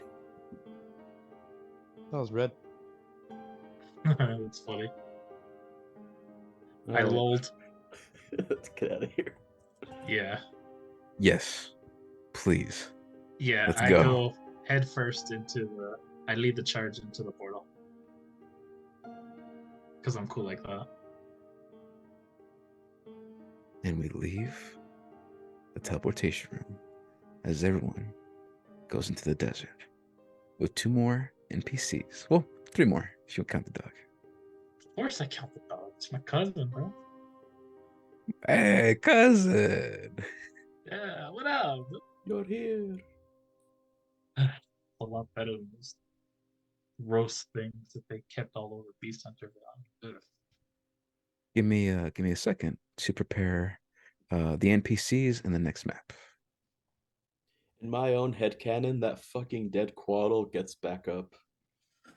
Jesus. And then it lasts maniacally, and then Last maniacally. yeah, it Those has stupid, dumb, fucking the bipedals. Fuck you guys. Yeah. yeah. I like It's how like a you're like, oh god, when he kicked him, it was just like, hey, you alive? Whereas last time, I'm like halfway in its guts, going, is anything salvageable in here? That's true. yeah.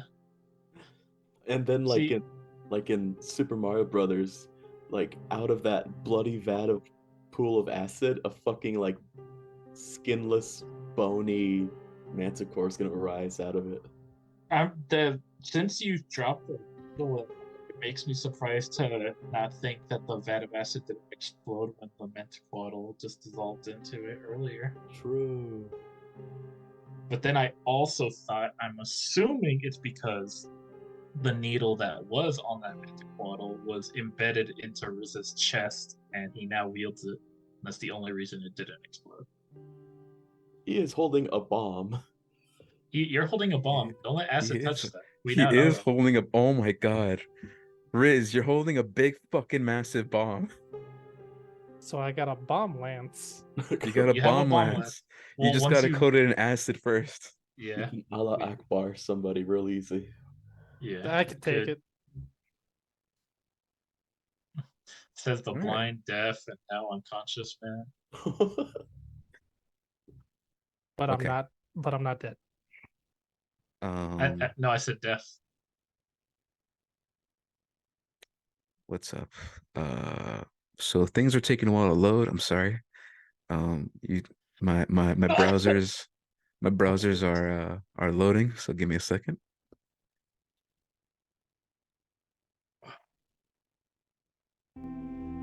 Oh man, if Wall Pisser is still here, he's gonna lose his shit when he sees all these fucking people show up. Well, I compare Wallpisser's name to fucking Dick Kickum.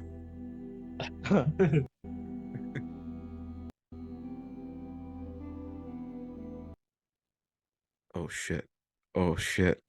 I don't think my computer likes to have so many tabs open.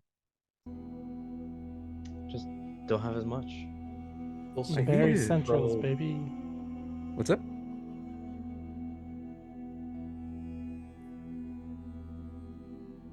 I blame Chrome. You blame Chrome? Yeah. You know what? I also blame Chrome. Okay, sorry guys, technical difficulties. Give me 2 seconds here. But you guys having a good time so far? I know Sweeto and Riz. I'm Chrome sorry. blames you. This is I'm so having fun. refreshed. I am having Cool. fun. It's pretty good. I like it. This is neat. Yeah, we got neat stuff happening. No, I'm fine. Just this helps with my certain predicament. Mhm. Yeah, and thanks to this new plan that's happening, I now feel like I'm gonna get connected back to the other party members quicker than I thought. Honestly, I was curious. You guys were gonna take a long rest, and then because I prepared a day map for this.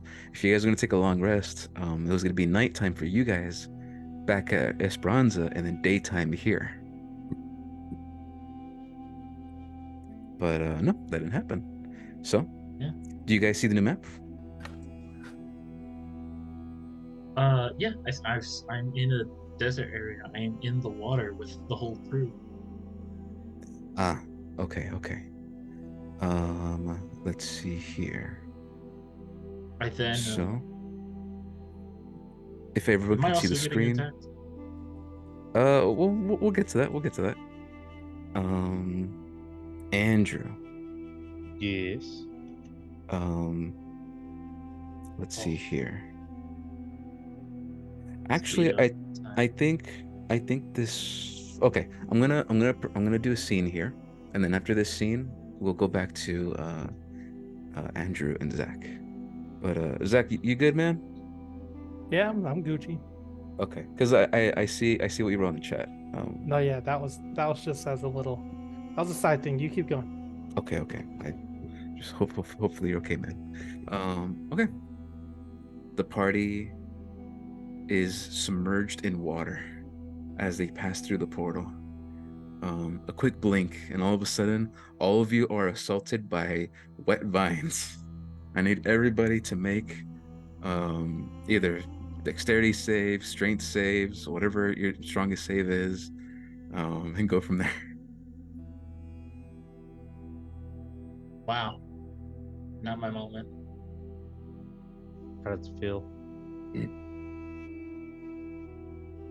All right, Professor. Um, either strength save or dexterity save. Oh, you said whichever save is your strongest. The two With he the said. strength stuff, I had the two. They're both ass. You're also rolling at disadvantage. Oh, mames. Well, that's why I'm doing Oh, it. Jesus. Okay, and then let me roll mine. Oh, no, actually, you're right. I have to do Okay. both. Okay, not bad. Um, Birdie comes out of the portal. There are vines that wrap around her legs. You see that she points down with her finger. There is this glowing blast, and the vines are gone. She comes out of the water, and she is okay. Bruno and Soho, you come out together, and you see that the vines don't go after Bruno. They leave Bruno alone, but instead go after Soho. And the vines that Bruno would have gone, Soho gets. So he's like mummified at this point with vines all coming after him. And thankfully, Bruno sees and realizes that Soho's in trouble. So he bites at the vines, goes at the vines. You're struggling. You can't fucking see anything. You're trying to fight back, and Bruno bites away at these vines and these plants, and both of you come out of the water, just okay. Fucking thank you. Buxton, the second you come out of the water, you feel a kick from the back of your head, as Soho's freaking out and he's getting covered by these vines. And in that brief moment, that kind of distracts you, and unfortunately, get caught by these large, grasping vines that wrap around your torso and pin God you up damn against it. the wall. You see a couple of blades, like a spear, next to you. Very weird. And then Geralt the Old sees this, and he immediately comes at you, arms outstretched, and you see the runes on his fingers glow as he produces an eldritch blast underneath the water, and it explodes all around you. Vines disperses, and both of you come out of And the I get water. launched. You get launched. Yeah. There's a lot of coughing. There's a lot of wind blowing, heat going through the air at night, and it is hot, hot. But right when everyone gets their bearings, everyone's out of the water. You hear Birdie yell out, What? Whoa!" And you see that she disappears behind this wall over here. Oh my god, people are already running off.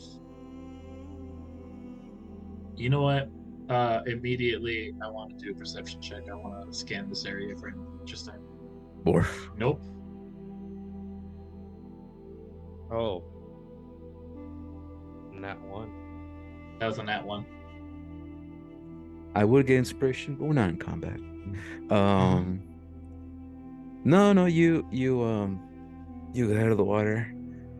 You see a lot of like seaweed goo is in your eyes, which is the fucking worst, by the way. Your eyes they're like burning right now, and like, oh god, that fucking stings. Your eyes sting, and you're sort of just like distracted for like the next minute.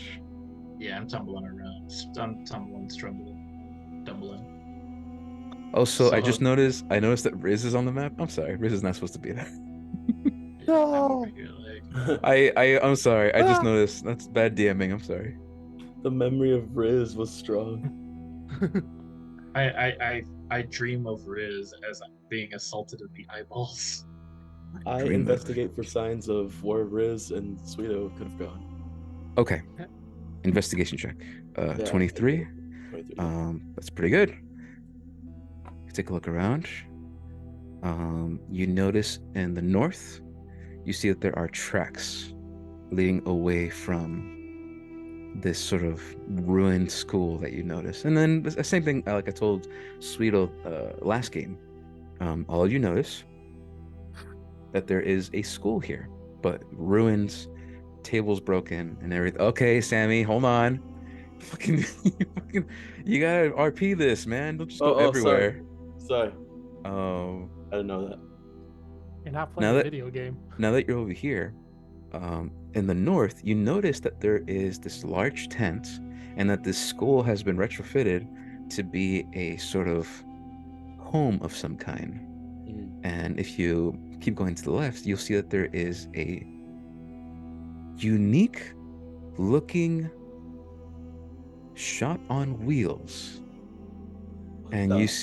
you see Birdie is like taking a look at everything. Like, what the hell?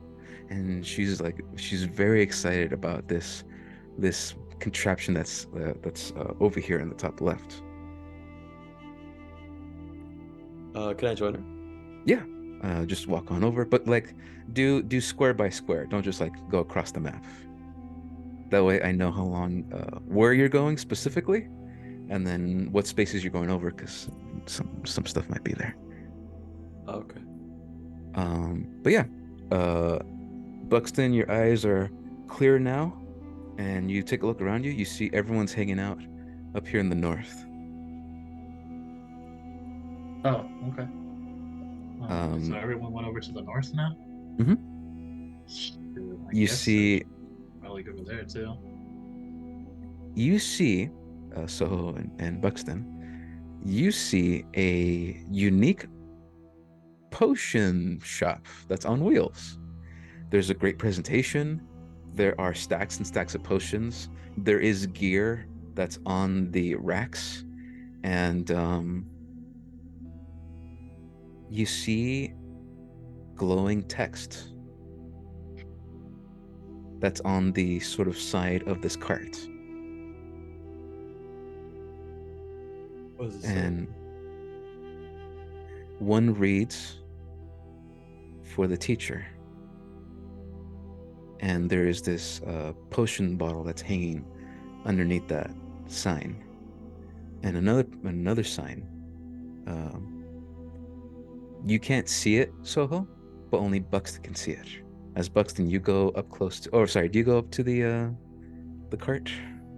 Yeah, sure. Because since my perception was so god awful, I guess I'm not really interested in checking out anything in there. So I would just go where the people are. Mm-hmm. No, yeah, you would see a message only you can see, Ooh. and it says, "For the hunter." And there's this potion bottle that's hanging by a string underneath this glowing sign. Huh. I take the bottle. Okay, give me one moment. Yeah, I guess I grab it too. I don't know if I mean, at least I'll pick it up at least, but I don't know if. It's very strange because these potion bottles, the bottle itself looks ancient. It looks old and brittle. But as soon as you have it in your hand, these bottles disintegrate dust and rock off. Whatever imperfections of the glass were there are now gone. And you're now holding a pristine, clean bottle. Whoa. Seems like Buxton, time moves a little differently in this you are holding realm. a Mhm. potion of haste. Oh, that makes waste. And Damn it, I forgot this one. Okay. Sammy, Yeah. Soho picked up a bottle of pearl power. Of what? When you drink this, you get the benefits of the short rests, so you can use your arcane recovery without taking a short rest. Oh, hell yeah. Write that down somewhere because I thought I had it here, but I forgot to write that down. So Bad deal. I'll leave it to you.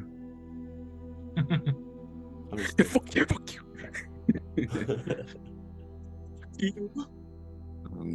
But strangely enough, you see on the other sides of the cart, if you keep looking around, there are two more strung bottles. No I glowing take those. sign, but they're just strung bottles. Also withered, also old. Yeah, we should totally take those. If these ones are so awesome, these must be cool too. So Yeah. I immediately grab at one. Yeah, I grab at the other. You grab at them, and they don't move. Huh. These are incredibly heavy. The second you put any force to it, it's almost as if you're trying to push 100-pound dumbbell or like the weights. Like it barely budges when you try touching it and try tugging at it. And the second you pull out the string, um, nothing. It's like steel wire. That's just not moving. Huh. Maybe they're. I guess maybe they're only allowed to be one per person. Hey, Birdie, why don't you give it? Why don't you try grabbing this thing? She looks a little confused at you, and she says, um, what are you talking about? As she's looking at what you're looking at, like Buxton, there's nothing there. Um, this is okay. Okay, all right. This is some stupid magic bullshit. All right, that's all I gotta say. I gotcha. I'm not about to start with this. She puts her hand out at the other gear that's there and the other like other stuff, ready just to take one. And then all of a sudden there's like this invisible force that keeps her hands from grabbing the items that are there. You see there's a lot of items. There's cloaks, there's goggles, there's boots. There's a lot of things here. But the second like she out puts her hand out to grab one of these things, there's this invisible force. And all of a sudden there is this like mechanism of gears moving around, and you see that there's this slot that pops on open, and there is a slot where you can put currency. And all of a sudden, there's this now glowing numbers over these items, and Oh, heck you can now yeah, see that digital shop. you see now that this is a vending machine, pretty much of items. That's so sweet. And as soon as you put your hands over an item, the force is there, keeping you from grabbing it, but you get to see what it is as soon as you put your hand over it, as this text begins to come out in common for you to read. What they got? I'm going to put it in the chat so you guys can see. Please do. Let's see here. Okay. Give me one moment as I'm trying to get some stuff out of here. Because some of these things you guys already found. Doesn't hurt to have more. Doesn't hurt to have more.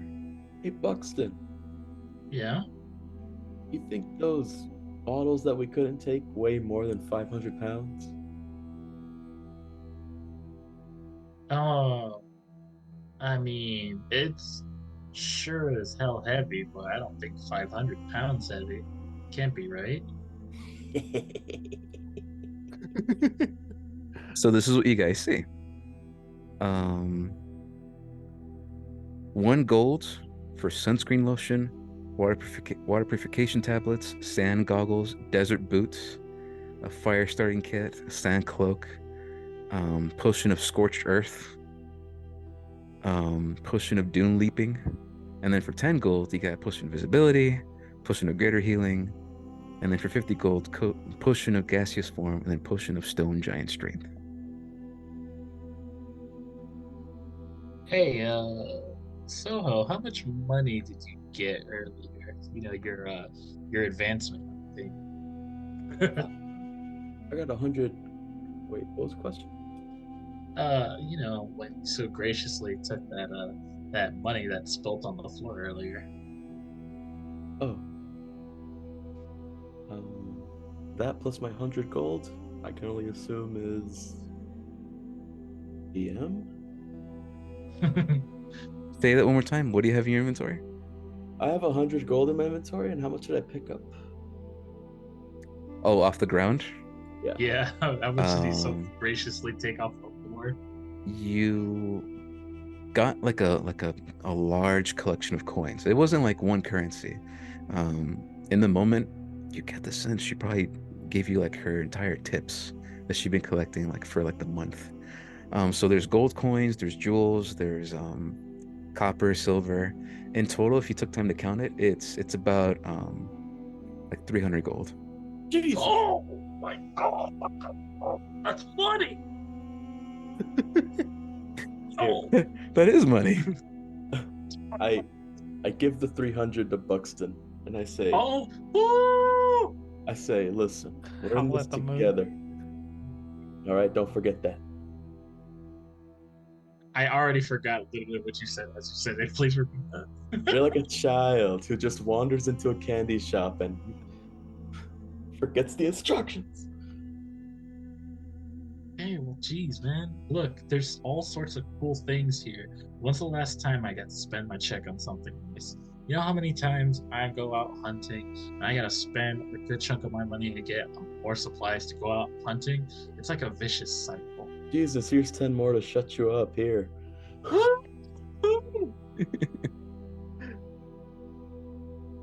Garrow, Okay. we get drinks. I cast Tensor's floating disc as a ritual spell. Okay. You guys spend 10 minutes. Tensor's flowing disc is created.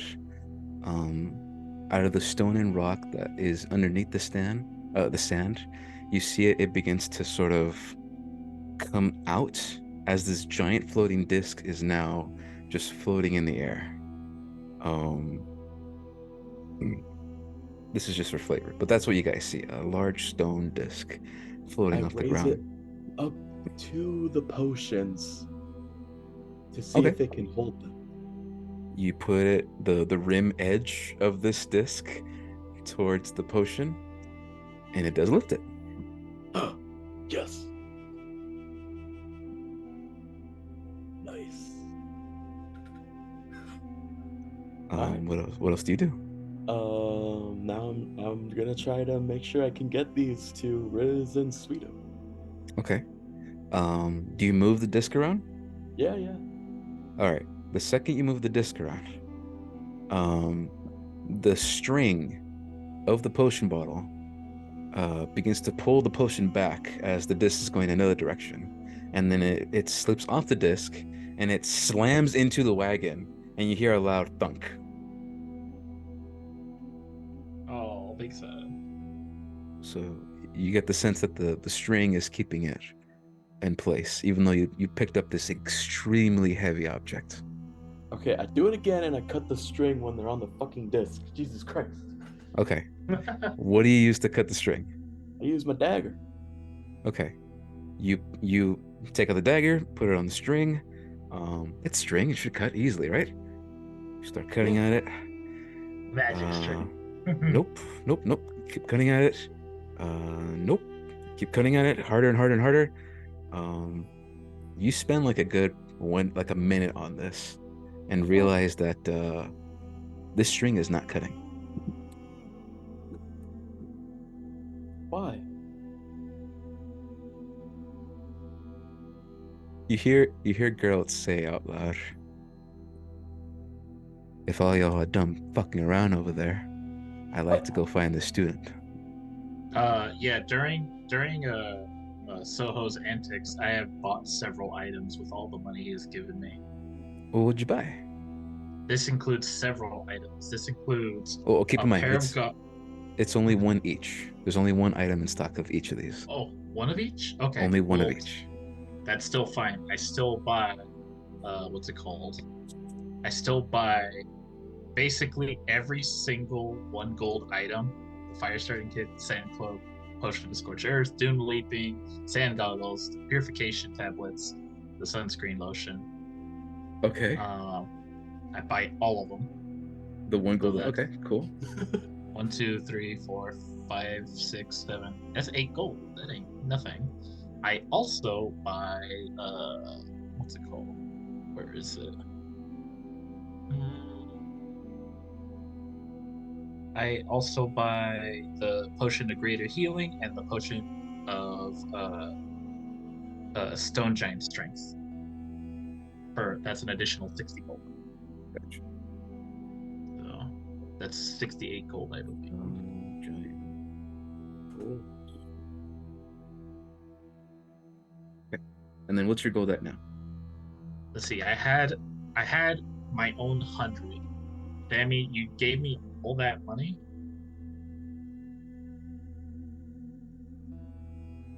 Was that a question? Yeah, did you? Yeah. Okay, well that was 300. So let's see. So that's that leaves me on 68. That leaves me at 30, 32. That leaves me at 232. 232 gold. Perfect. Okay. You hear Geralt yell out. Yeah. Well, just copy and paste it into like a document somewhere if you like. You hear Geralt yell out. There is no way. As he sort of like sighs, and he says, I think I know where we are. Any of you ever heard of Cyandos? DM, have I ever heard of Cyandos? Make a history check. All right. Let's see. Surrenders. Has a 6, Sam. Oh boy. Has a 22, Sam.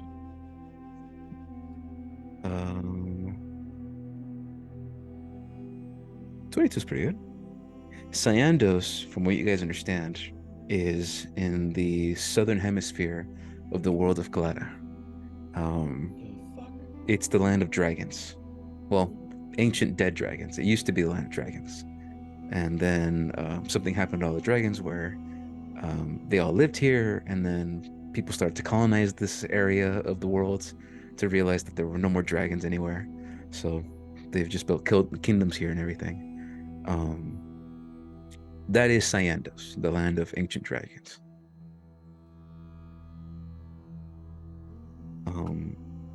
You guys are half across the world. And it makes sense. It's dark here versus daytime where you guys come from. And then Geralt the Old pipes up. I think I know where to go. There's a city pretty close by. It's like a crystal blue city. They're freaks about that stuff. I wish we really couldn't though. It's the city of Sarenza. Sarenza.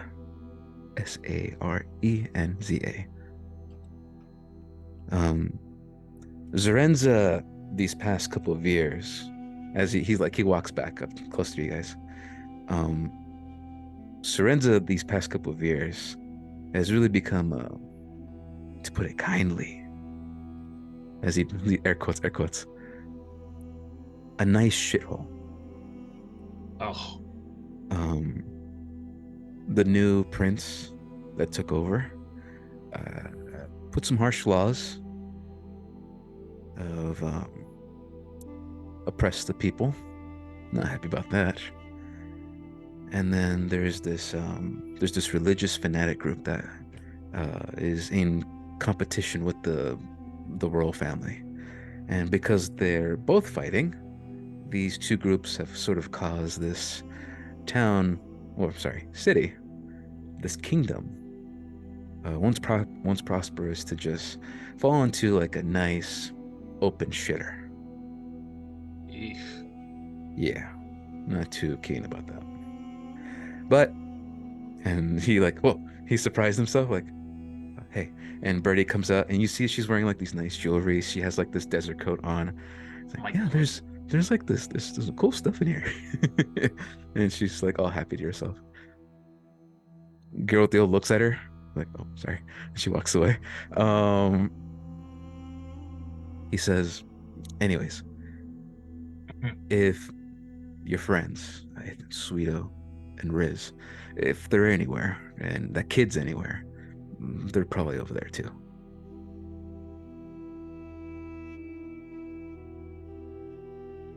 So let's make tracks and head on over there.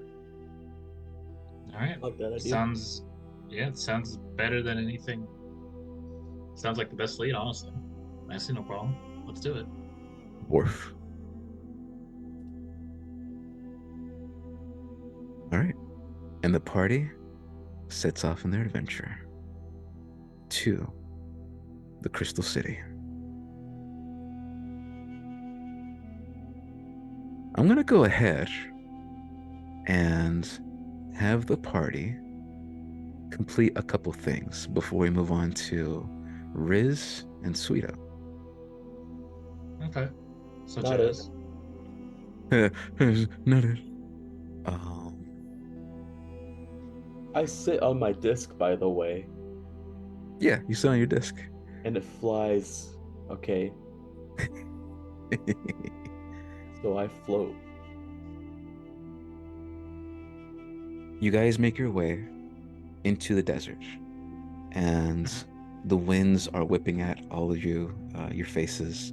I mean, you got your goggles on, and you got And my these goggles and my sand clothes, baby. these cloaks, so you're actually faring a lot better than other people. Mhm. Are you wearing the boots? Yes, sir. Okay, so you no problem are walking through this sand desert, and it's almost Yeah. as if you're walking on rock. Make a perception check for me. Only Buxton. You got it. Let's see. And perception. Hata. Has a 16 on it. 16's pretty good.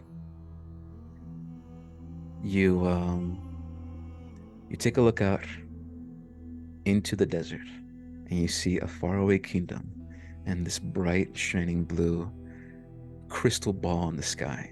Not a moon, a giant crystal ball. And there's something itching at the back of your head. Something about this place, and a monster of some kind. Yeah, you can't help but remember something about this place. You've never been here ever, but there's Yeah. there's history lessons again. The Cyandos, a giant blue crystal moon, a monster of some kind, Hmm. and then a name pops in your head. Bram Stoker. Rams. You haven't thought of this individual in a long time. This was the first legendary beast hunter. And he died because of a legendary beast, unfortunately. But what was that beast? You know it has something to do with the desert. And as soon as you think that, you see a good 1,000 feet away in this sand desert, you see a mountain move in the distance.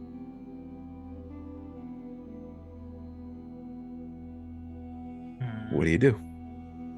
I see a mountain move in the distance. You see a mountain move in the distance. A dark, large ass figure of a mountain moves in the distance. Oh shit. Oh, I think I let everyone know about that if they haven't noticed it themselves. Like, hey, anyone else see that moving? I can't see fucking shit, dude. Shit, fucking sand in my fucking eye. God fucking damn Okay, there, Anakin. it. What?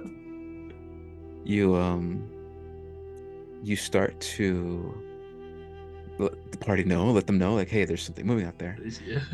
And Garrett the Old responds with, "Oh shit."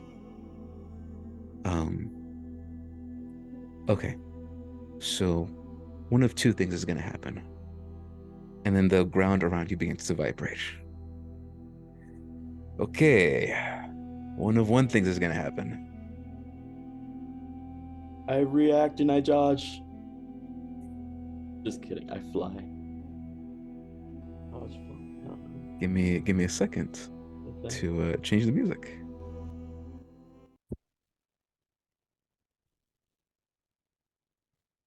Oh boy.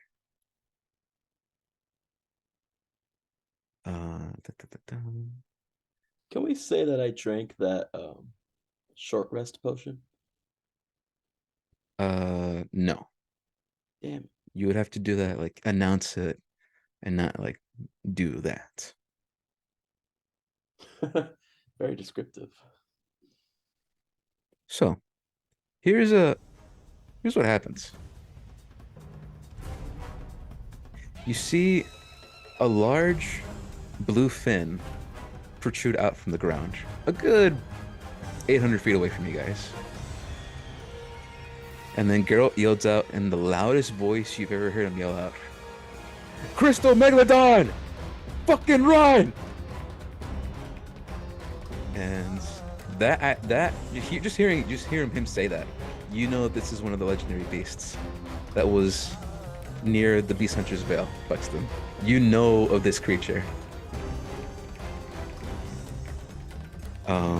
You see Geralt the Old. He whistles the loudest whistle you've ever heard, and he tosses something out into the plain of deserts. And it looks like this very, very small wooden chair. But then he whispers something under his breath, and the chair gets bigger, bigger and bigger, and you see that it's actually a giant sled. And he looks at Bruno, and Bruno all of a sudden grows twice as big, 3 times as big, 4 times as big. And all of you guys see a giant, massive dog, probably as big as like the tavern. And you hear, "Borfa." As you see this white silver magical energy shoots out around like a collar around Borf, and he says, "All right, everybody get the fuck on. We are leaving." Okay, I get on and I use mold earth to reinforce the sled. Okay. Moving the sand and dirt around, reinforcing this wooden magical sled. Buxton, what do you do?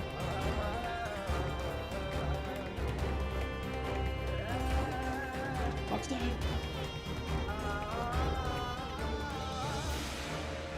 Oh no. Alan. Buxton's fucking dead. Oh, yeah, my bad. I didn't realize it was muted. I'm just helping everyone get this thing moving. We need to get the hell out of here. For sure. Shoot. Let's see here. Birdie. Okay. Birdie, shocked in the moment, she's frozen. As you see this massive giant, you see this massive I've been pushing her. crystal. It looks like a shark from this distance, but it keeps getting bigger. It keeps getting bigger. And she's just frozen. She's not moving. Buxton, do it. Oh yeah, I'm grabbing this one. I'm bringing her onto the sled like immediately. Grab onto her. She sort of snaps out of it, gets on the sled, and you guys are off. We have to You guys slide down the dunes as this giant Bruno dog, the size of like I said, the size of the tavern, is just going down the dune and then goes up the dune. It's a very hectic ride for all of you in the back. But you see Garrett the Old is on the reins and he's trying his best to yell out, Bruno! Left side! And the dog goes, Borf, and starts like leading more to the left. And it's all these calls out to the dog. And you see this massive crystallized creature is getting closer and closer, and it is gaining speed on you guys. What do you guys do? Right. Fireball. I throw fireball. Do you have the spell slot for fireball? Oh, it's a cantrip. Oh, the firebolt. Firebolt. All right, cast firebolt. Yeah, bitch. Go 20. 20 plus 9. All right. It's pretty good, Sammy. It's pretty good. 14 damage. You guys will see this massive bulkhead of a creature. A firebolt gets shot out and it hits the creature straight in sort of like the top part of the body. The rest of it underneath the sand. It seemed to affect it in some way, but you do see that there is a crack in the crystal with 14 points of fire damage. Writing that down. Break that crystal. That thing's following like directly behind us, right? It is falling directly behind you. In that case, since we're moving along, I'd like to. What's it called? I'd like to use these. What was it? Where is it? Anyways, I'm gonna go ahead and dump the potion of scorched earth behind us, so that way it like runs into it. Okay. What does that do again? I just wrote it down. I could. Yeah, it's when thrown or poured on the ground. So I'm just pouring it on the floor behind us, chasing us. The potion creates a 20-foot radius circle of flame that lasts for a minute. Creatures caught in the flame take 2d6 fire damage. Oh shit! All right, you begin to pour out this liquid. It makes a line behind you, and all of a sudden you guys see this wall of fire that erupts out from the ground, crystallizing the sand all around it as it begins to burn and ignite into this dark night around you.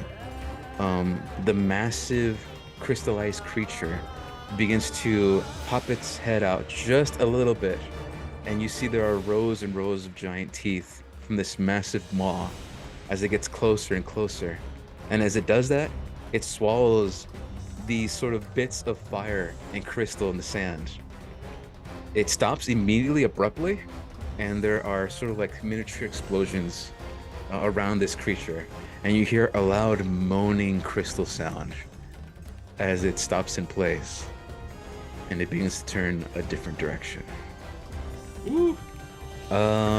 Buxton, because that was an improvised attack, you get improvised damage. Go ahead and roll 8d6 for me. All right. Let's see. 2, 3, 4, 5, 6, 7, 8. Ah! That looks good. 29 points of fire damage.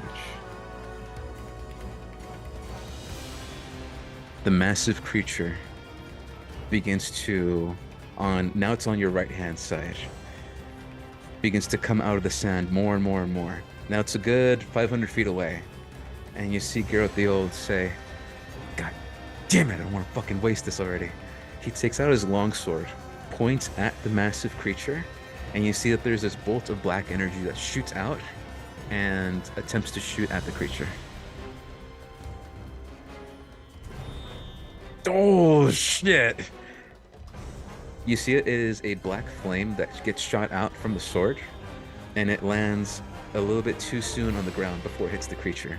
And there's this massive explosion of white and black fire that protrudes out of the ground, missing the creature. What do you guys do? Another firebolt. Fuck this bitch. Go for it. Do a thing. Right. Make another attack.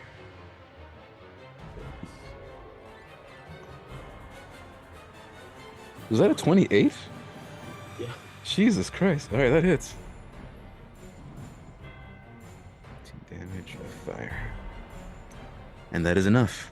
As you go ahead and shoot this firebolt, Soham, it goes off into the distance, and this large crystal yellow eye opens up. And as soon as it opens up, your firebolt hits directly at the eye, and there's this large moan, and this sound of like glass breaking as the creature begins to veer off to the right, and it begins to make distance between you and it, and it begins to sort of just go off 700 feet away, 900 feet away, 1,000 feet away, and it's gone. Oh, thank God.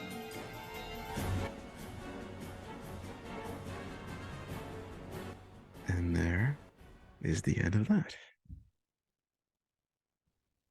We'll get back to this as we move on to Sweeto and Riz, but you guys are hauling ass through the desert, avoiding a massive crystallized creature known as the Crystal Megalodon, heading closer and closer to the kingdom of Serenza. And now I'm going to move on to Riz and Sweeto. Good job, guys. That was pretty good. You sent a fucking giant sand shark at me? Maybe. Bruh. You're really living up to your Beast Hunter name. But All right. I mean, to be fair, I mean, when it comes to like dealing with a giant monster, you normally have some form of prep going on first. I'm normally the one coming up in on a strike on it beforehand. And especially if something this fucking huge, I'm not gonna fight that thing head on. You kidding me? It was a mountain, my friend. A mountain. Well, I'm impressed, man. You got a good eye for that shit. Yeah, buddy. Okay. Andrew and Zach, are you guys still here? Yeah. Okay. Yep. Hope I'm hoping you guys didn't fall asleep. Oh no. Chronic insomnia. I have a hard time sleeping at night. Oh shit! I got you. Sorry to hear that. Okay, pues, it's now you guys' turn to shine. Let's see here. Sweeto, what are your hit points at? My Mhm. hit points is at 17 current. Jesus Christ, 17. Okay. Yep. And then Riz, what are your hit points at? Should be 32. Let me double 30. check. Yeah, 32. Perfect.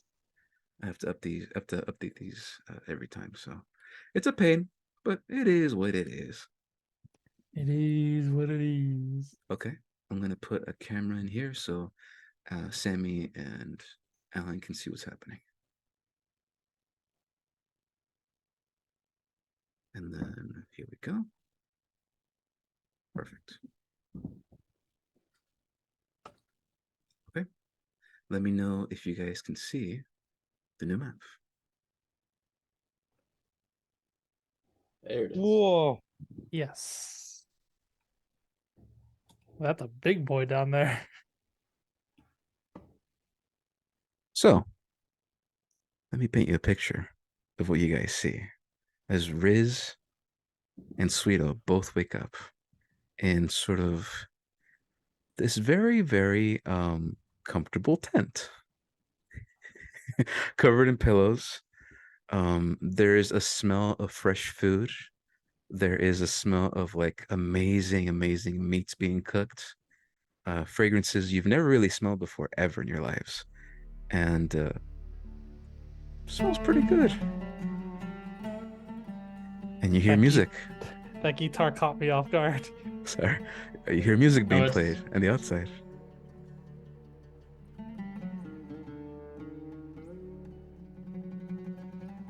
Riz and Sweeto, please go ahead and make constitution checks for me.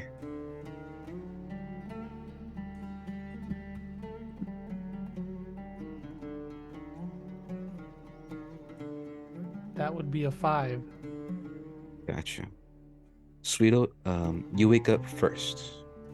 Riz is slowly coming to consciousness. But you feel that, Riz. You at least feel that you're waking up again. And you can feel, and you can see, and you can hear very, very slowly as you begin to like wake up. But Sweeto's the first one to act. What do you do? Am I tied up? You are not. Okay. I'm going to look around to try to find the boy. You see the individual next to you, a good 15 feet away from you. It looks like he's reading a book of some kind. Looks up at you and sees that you're waking up. And he gives like a very, very quick whistle. And everyone in the room that was doing something stops. And you see the individual up here, sitting on this big giant pillow, who seemed to also be reading something, and I don't know, they just seem to be passing the time. Looks at you. Please give me a moment to show you what this person looks like.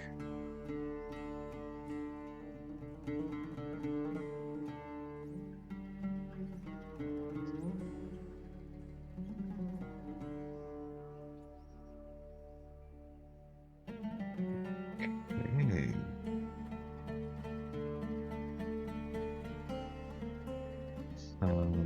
Take a look at the new map. That's not a map. That's all.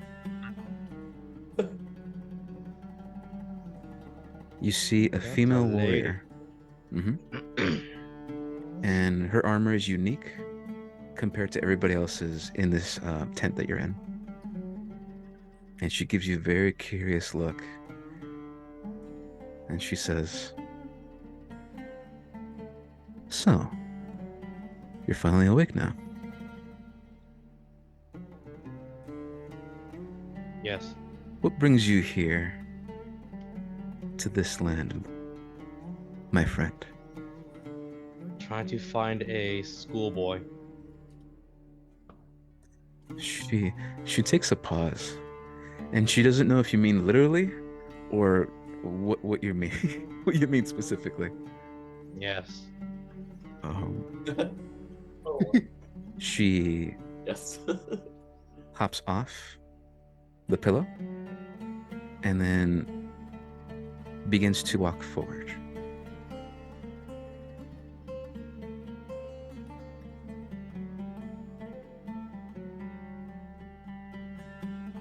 Welcome, my friend.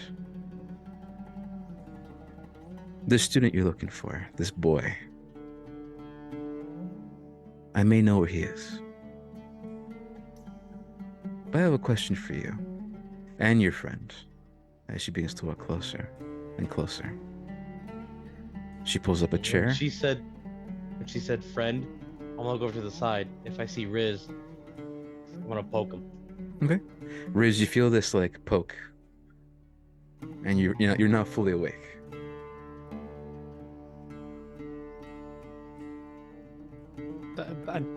Okay. what do you do? What do you do? He's not really waking up. I'm not really. There's nothing I can do. Well, you're not bound. You have your weapons. You're just sort of just here in the moment. Not sure what. With the scav. Not sure what the hell's happening.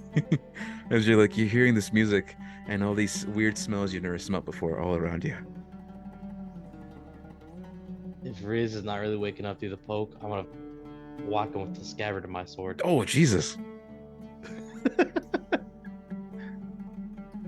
Hey, easy. Yeah, beat him. Does Riz react? No, I'm barely waking up. There's nothing I can do. Oh, no. In this case, you are now fully awake, is what I meant to say. You, Oh. as a DM saying, you're now fully awake. Oh, okay. Yeah. No, I'm just like. You now get beaten with the scabbard. Oh yeah. Well, I mean, now that I know the poke was enough, I'm gonna get up. I have my weapons right. Yes. I'm gonna grab the stinger. I'm gonna step on this table, and I'm gonna look for the guy who gave me the potion. The second you brandish your weapon, you hear voices and you hear sort of like a language you've never heard before, but coming from many people. And they all sort of like in unison say, "It's Annoy." And they all take out their crossbows, they all take out their short swords, they all take out their daggers. And you see the individual, the female in front of you, she raises her hand. And they all sort of stop.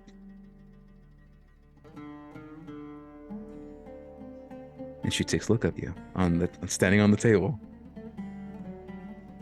"Please, my friend, we mean you no harm. Sit." Now being aware of the people here, I'll be like, no, I'm good. Looking for a guy with strange liquid.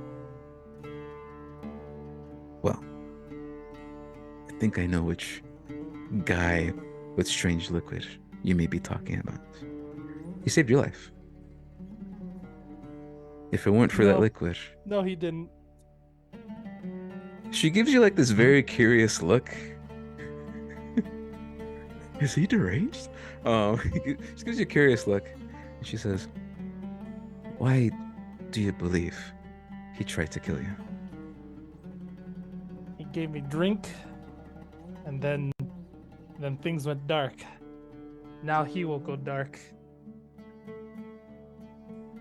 She takes a look at you and she says,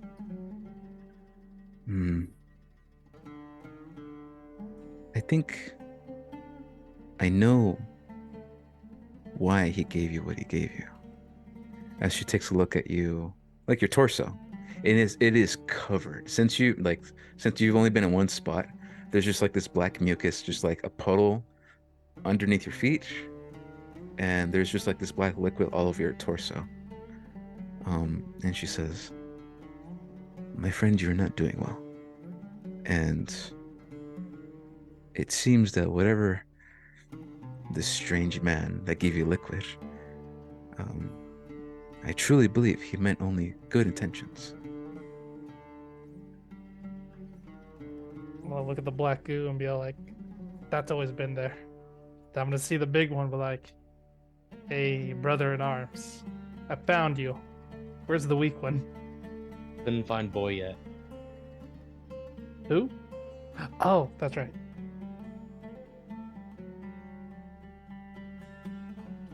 I'm gonna just sit on the table and put the stinger just like across my lap. Whoa, hold up, wait a minute. What the?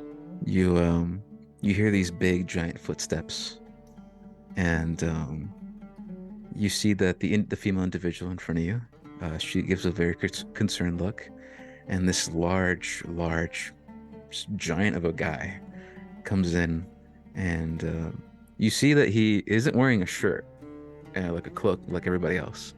He is completely fucking jacked. And he sort of whispers and says something in a language you guys have never heard before. And the female individual gives a nod, and she says in common, "Keep an eye on it." And then the large individual just nods and walks back. Did he have scars upon his body? Loads of fucking scars on him. Excellent. I now respect him. Oh, okay. Does he look like a badass? If it wasn't for him, with this weird masks covering his face and the goggles, yeah, he probably would have looked like a badass. But from what you saw, it was a heavily toned giant of a man, and you see he's just covered in scars, and it was dark brown skin all over. He didn't have any weapons on him, only a large scimitar that's probably as big as both of you combined, Oh, like at his side. that thing is massive. I'm going to ask. No, go ahead. So you know where the boy is? She responds with, "I do. At least I think I do. Before we talk about business, let's share some names. What is your name? Asking you, sweetheart. Well, as soon as she said I do, I'm like, all right. Start taking off my armor, drawing my weapon, so I could just like shun it up, garnish it, and then start getting sleepy. Okay. Do you answer your question? My response is, huh? I asked, what is your name? Sweeto. Oh, whoa. She puts her hand to her chest, and there's like this weird, this weird gesture she does with her hand when it's on her chest, and she says, "Be pleased, sweetheart." Oh, please. And then she looks Beep, beep. she looks at the insect creature, and she says, "And what is your name?"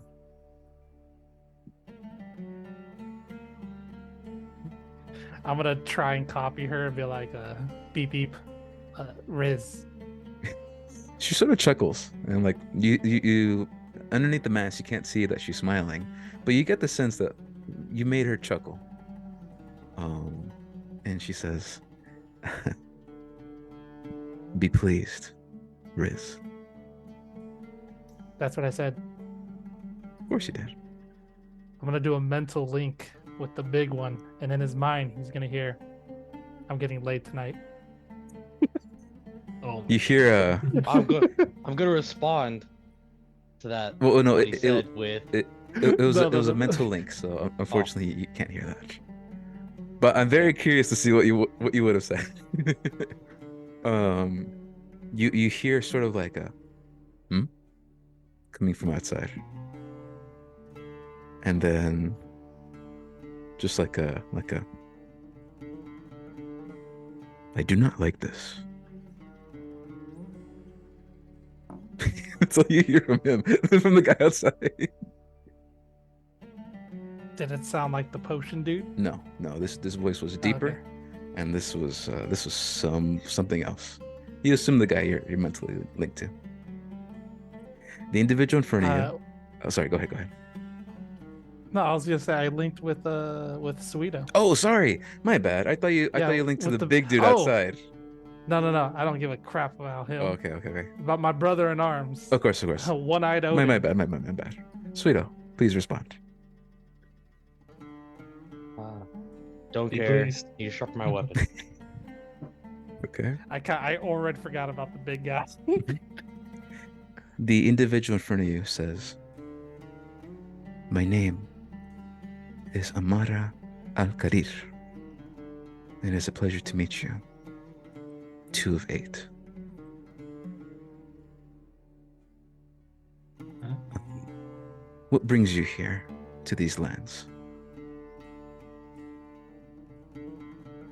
And I'll just quickly state up and repeat what I said. Looking for boy. Ah, yes, the boy. She snaps her fingers, and you see an individual walks into the tent, and he yells out, "Yes." And she yells out to him, "Tell these gentlemen what you saw. Exactly what you saw when you told me." And he sort of runs in, kneels on the ground, and almost like a military fashion, he reports, "We saw shining bright lights coming from the old ruins, not far from here. We saw a child in the desert, alone and injured. We attempted to apprehend and save the child.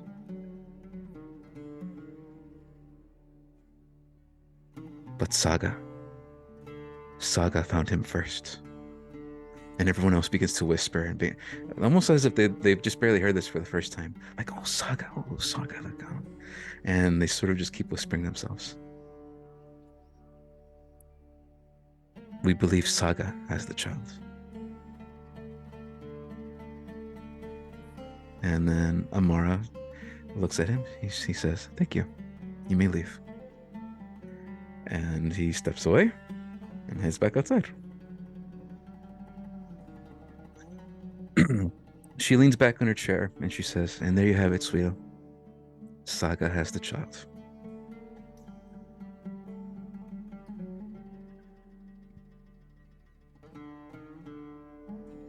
Freshen up first, rest, then I go. She sort of like laughs to herself. Go where? To Saga. Do you know where Saga is? No.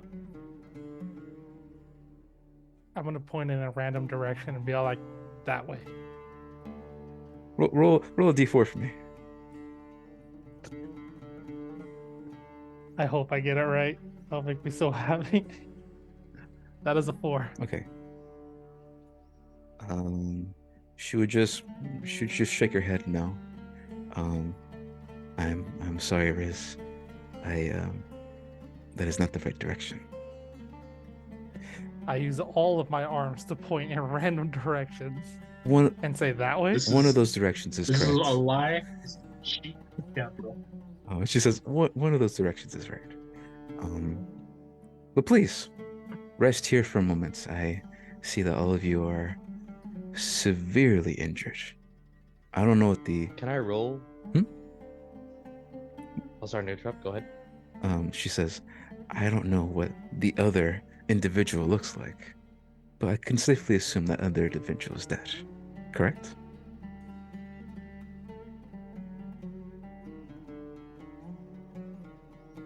Who? She's taking a look at all your scars and all of your just bleeding torso. Like the hole is gone, but you can see that there's tender flesh where there used to be a giant hole in your torso, Riz. And she says, the one you killed.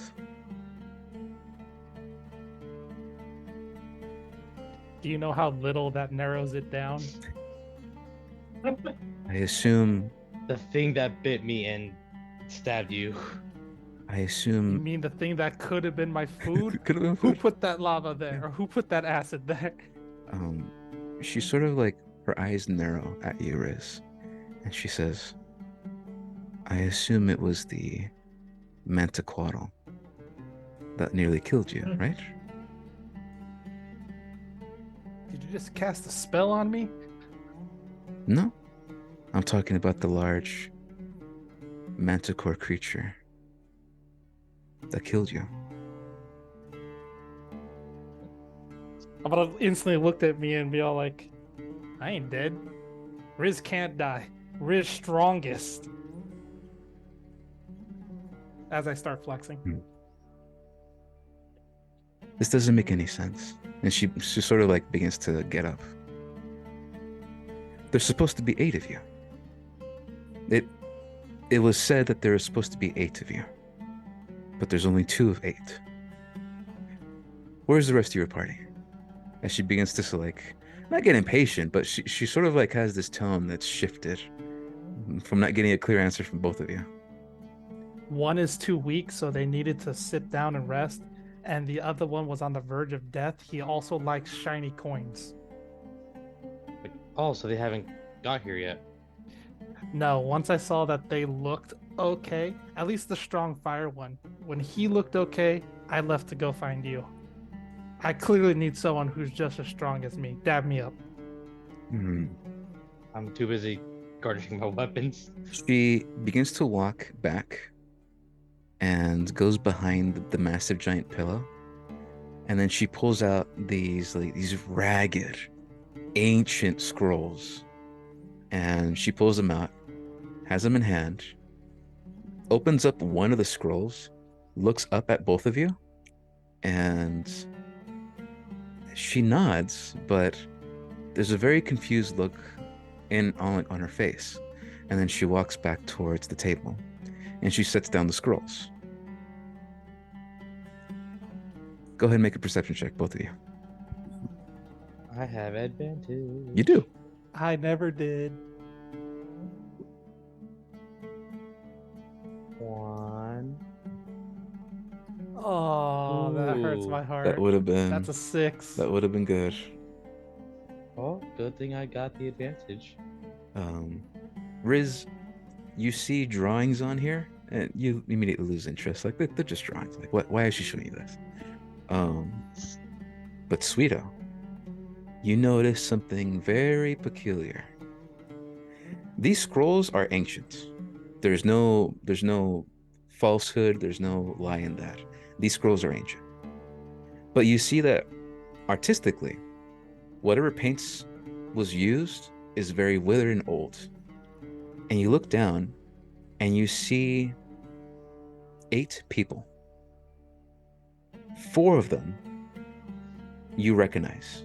It's yourself, Buxton, Soho, and Riz. And you see that there is a sort of strange drawing of the 8 of you, and you're in this, like, it looks like to be a beach.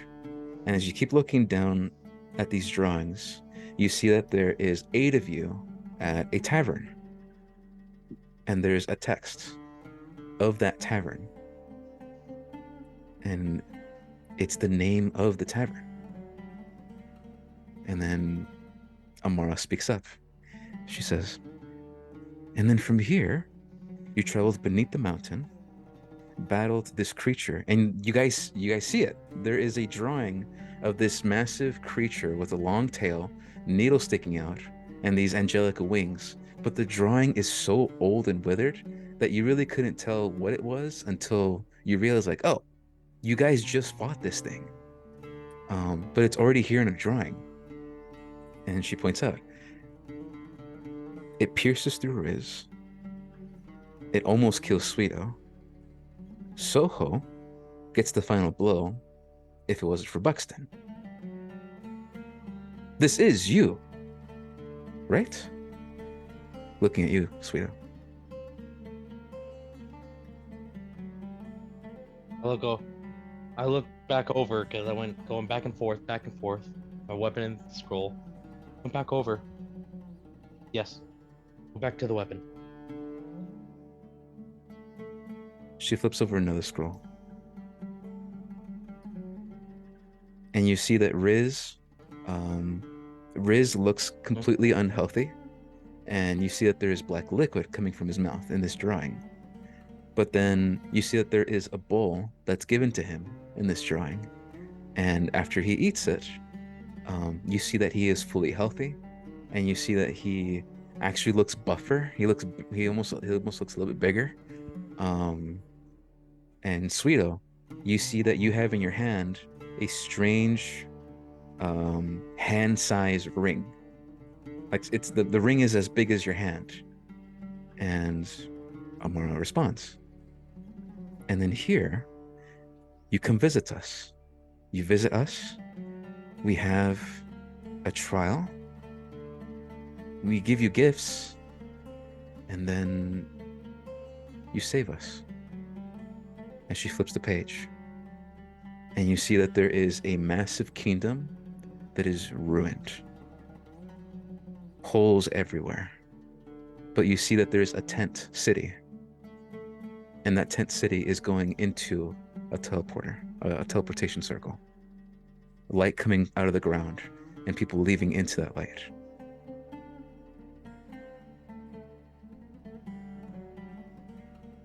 Does this, and Amara speaks up, does this mean anything to any of you?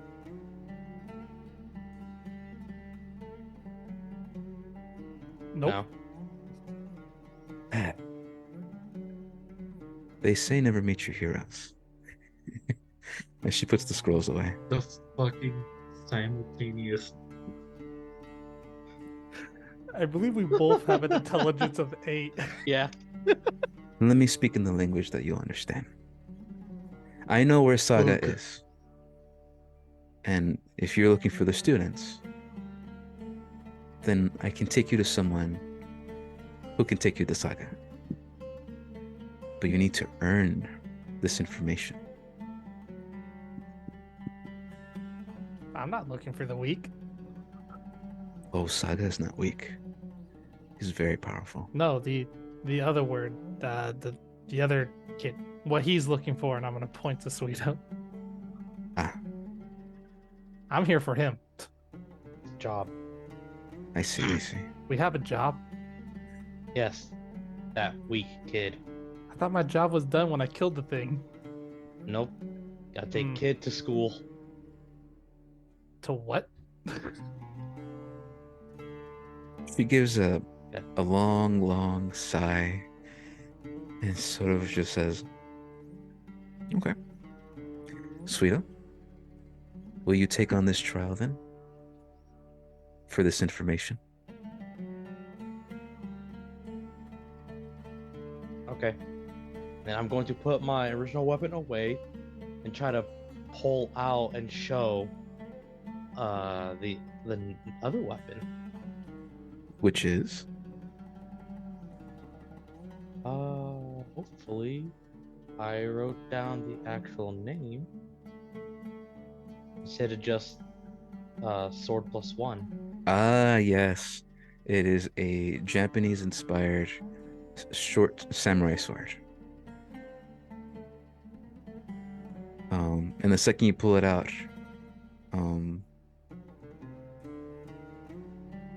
you expect to hear a voice, but there is none. Just make sure it was there because I remember it just disappeared. I got you. But no, it's still in your hand, attuned to you. And she says, and there's the talking sword. Okay. I'm gonna stand up and be like, hold up. You said trial. That's another word for challenge. I accept your challenge. Oh my god. She chuckles to herself. Okay. Then let me tell you a little bit about this trial. We are the Spice Raiders. We're no Spicy. Thank you. We are a nomadic tribe that sort of goes around the kingdom of Saransa. We collect herbs and spices, and when it is time to eat, we eat with respect, treating the land with respect, treating the animals we killed with respect. However, we do have a unique style of cooking. Your trial is very simple. The least complicated trial that you've ever possibly undertaken. You will Bet. compete 2 of 8 against our most skilled chef and create a dish. If I like yours more than our skilled chef, then I'll give you this information. Just know What? that the food tends to fight back. And she sort of claps her hands in the air, and everyone begins to like get into attention, and all of them are sort of like whispering like, yes. And they all sort of begin to like walk outside of the tent. I have like a creepy smile as I look at Sweeto. I'm like, oh, I'm excited. Kill for food. And then I'm just gonna say, I work with metal, not food. I know how to grill. Then she says in a very like monotone just tone, it looks like this won't be the first try to fail. And she walks away from the tent.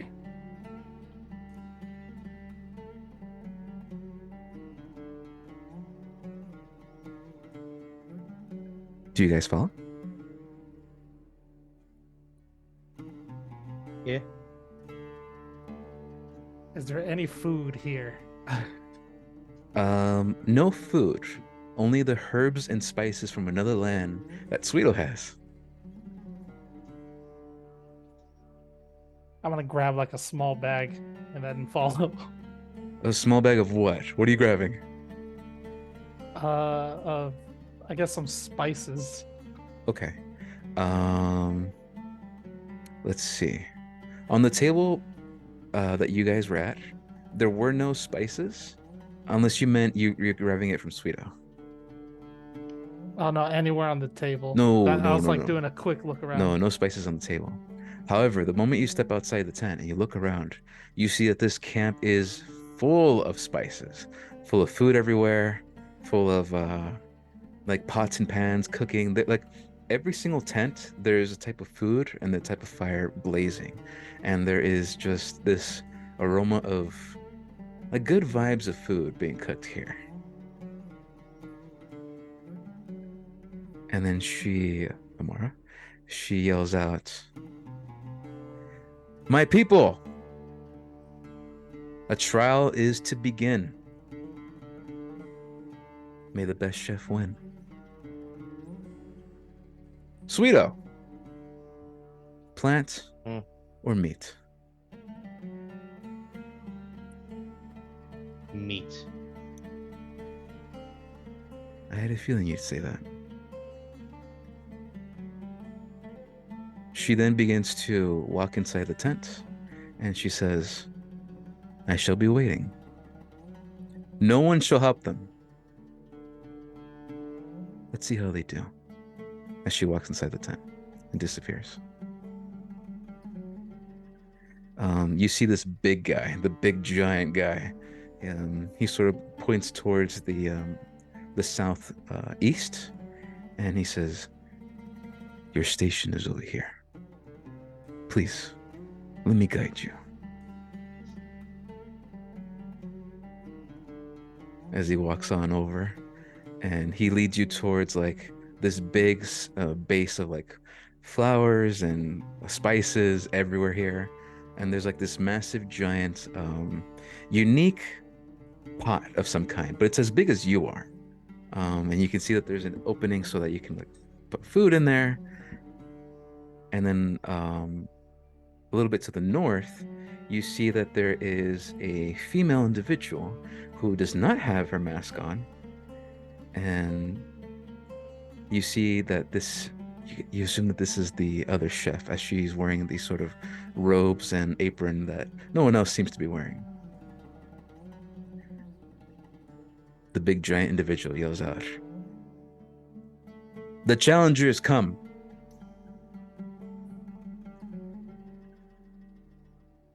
Nadiri, our master chef. Do you accept these challengers?" And she nods her head. "Sweeto, Riz, are you ready?" Yes. Where are the beasts at? "Oh, you'll see them soon," as he begins to take a step back. Now, Sweeto, you said your choice was meat, right? Yes. Okay. The moment you say that, well, not the moment you say that, but the moment the big guy steps away, you see all these other individuals, the fighters, begin to actually step back and step away. Um, But I wanted meat. you don't want to meet. The giant pot in front of you begins to shake and move. And then in the north of you, you see that there is sort of like this wagon, this like wooden wagon begins to shake and move. And Adiri, she takes out what looks like to be a large hatchet of some kind, like a butcher hatchet. And you see these two individuals begin to like back off and hide behind this large camel back here. And the large individual back down here yells out, "Let the cooking commence. May the best dish win." And all of a sudden, you guys will see the wooden wagon explode as this massive, giant plant-like creature comes out and lands on the ground here. And at the same time, the ceramic container that is in front of you guys explodes, and out comes out this monstrosity of meat as it runs over this the herbs and spices that are on the ground. You see that this is a monster of meat, and there is a monster of grass, a plant on top of you guys. I need everybody to roll for initiative. Gotta say, this disease, it sucks. That would have been great. Oh, hey, wait. That'll be a 19. A 19. Got a Jesus 9. Christ. It would have been more, but it took an extra flip. Okay. Well, how about we get to the fighting music? That's what everyone wants, right? The fighting music. I mean, that last fighting music's like triggered a, like, it scared me because I know where that's from. Gotcha. Yeah, I I know really- that. I know wanted that to exact scream- monster he threw at us. Yeah, I wanted to scream monkey. Monkey! Alright. Let's add you guys to the initiative order. 19. Oh, 19. Yeah, I'm at disadvantage on everything Gotcha. And then Sweeto. because you gave me some nasty disease. Gotcha. He just doesn't want to get healed. And I totally get it. Or forcefully healed. I gotta force to heal you, man. Okay, so this is +2. 15. Oh, okay. So Riz, you're going first for this guy.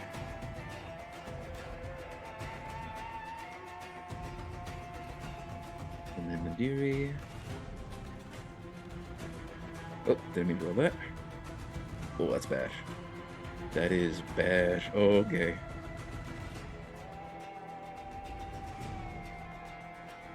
Sorry, guys. Give me a moment. Oh, that's bad. That's bad. That's bad. That's really, really bad. And then this is -1. Okay. Oh, okay. So I guess she's okay. Damn. Natural 0. Mm-hmm.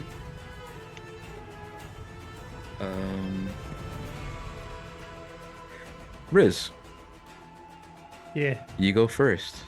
As you see a giant meat golem come out of the exploded pot, and is now has his sights set on Sweeto and you. Alrighty then. I'm gonna start things off by doing my very screechy cicada noise, and I will do my last rage because I haven't slept. That's true. Okay. You rest. I mean, you rage, not rest. Yep. You're on your own, Sweeto. It's fine. I'm gonna take a step forward. I'm gonna stab him with my stinger. All reliable. Make an attack for me. With disadvantage, because you suck. Excuse me. That is a 19. Excuse me? Disadvantage. I'm trying to heal Oh, I you. didn't say here. anything. That 19 I didn't hits. say 19 hits. Go ahead and roll for damage. I'm gonna re-roll that because that's dumb damage. Of course. That's even worse. That's 9 damage +2 for rage. Got it. All right, 9 damage. And then I'm gonna do it again. Go ahead. Make another attack. That will be a 13 to hit. 13 just hits. So yes, go ahead and roll for damage. No way. That it's 19 damage +2 for rage. Jesus. 19. But wait, there's more. I'm gonna do my observation. All right. That is a 24. Jesus. Oh yeah, you observe this guy. This giant fucking meat golem. I'm gonna It eat is. you good. You observe that it is a mix of both Chuck and Porter. Norris. So you did 26 A5. points of damage. Wagyu. Yeah, it is Wagyu. 19 and 9. Oh yeah. So So 28 points of damage. You observe that it is unseasoned. oh yeah, you do a lot of damage to this fucking thing immediately. All right. Observation checks. That is enough, obviously. So let me go ahead and just show you the base abilities it has. But it has meat burst and meat whiff. Which one do you want? Oh my god. I want to know. Holy moly. My instincts is kind of leaning towards one, but I'll learn about the meat burst. Meat burst. Is that what we call it now? So, meat burst. The large creature causes meat to explode from it, and you'll take amount of force damage unless you succeed a dex save.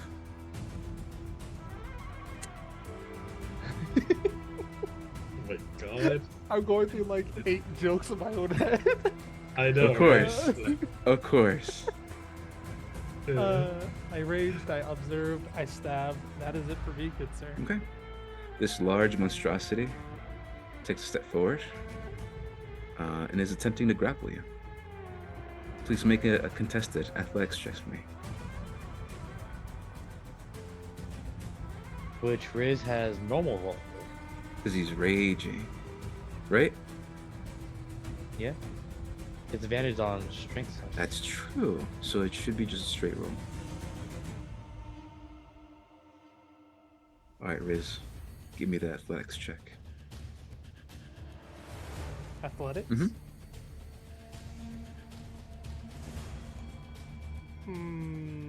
Oh, that's- that is an 8. Alright. I get +2 to mine. So. Oh, that's a d12. My bad. I get a natural 1. Hey. That's what we were waiting for, baby. Let's go. Inspiration. You see, this massive creature puts its hands on you, Riz. But the second it does that, you immediately, with the spear in hand, this large lance, just push it off of it. And this large monstrosity is like, oh shit, okay. As it backs off a little bit. That was the action. It's gonna use Meat Burst. Oh no! So I need you to go ahead, well actually both of you, to make a dexterity saving throw, 13. Already at the Was the nat one that you rolled an inspiration towards one person or all? No, remember, if you roll a natural 20 during combat, you get inspiration. If you roll a natural 1 in combat, I get inspiration. Oh, it's only us rolling those. Okay. Yeah. Anyways, deck save. This one. Fuck Mine's a you. 10. Okay. Oh god damn it. So I had normal roll for once. So Riz, you take the full damage. Sweeto, you take half the damage. This is 3d8 points of force damage. I am going to use a reaction Mm. and do a Stone's Endurance. What does that do? You mama. How do I put it over there? Copy and paste the Control C and Control V. Actually, let's see if I can find it. I got my papers. I printed all this other stuff. Stone's Endurance. When you take damage, you can use your reaction. Reduce damage by 1d12 plus 4. You can use this trait 3 times. Okay.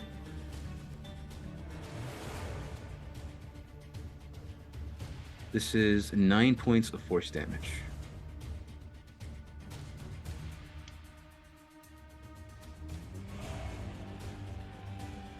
So I almost pressed Q. There we go. Roll that d12, baby. with your Constitution modifier. Okay.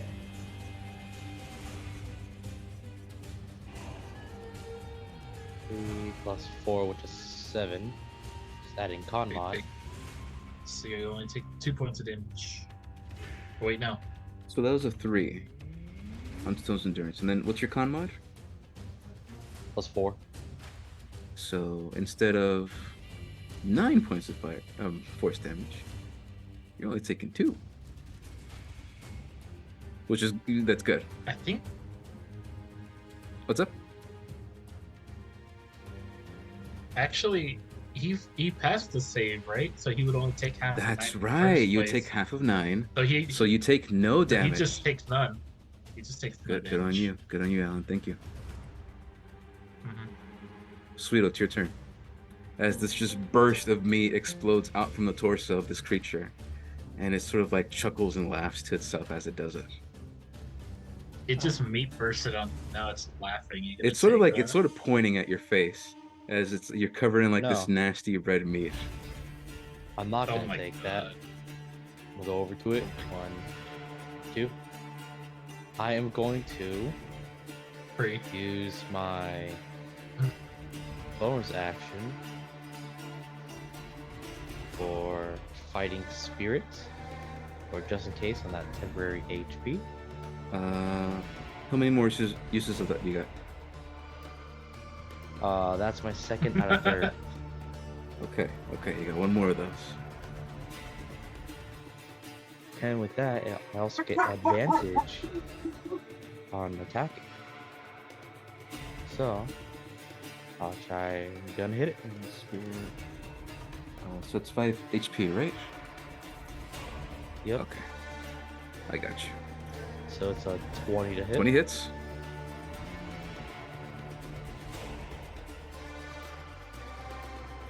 Oh, low damage. 5 points of damage. And then I'm going to try to hit it Go again. for it.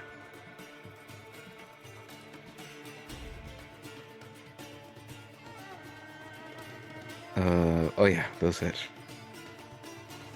25. So, the 12 damage. So tell me again, why are you rolling twice? When I do up to hit, Oh, that's right. Weapon attack rolls until the end of the current turn and give yourself. Okay, so the end of the current turn. My bad. Okay. Well, 12 is what you needed. How do you dispatch of this guy? I mean, gonna cook them, so I'm just chopping them up into pieces or slicing. All right. He turns them into sweet patties. You come in with your longsword, strike deep into the center of the torso, and then you strike left. You strike right. You strike left. You strike right. You strike left. You strike right, until there's nothing left but a nice pile of meat, glistening, smells pretty good, and pristine, high-quality meat that is just now out for you to grab.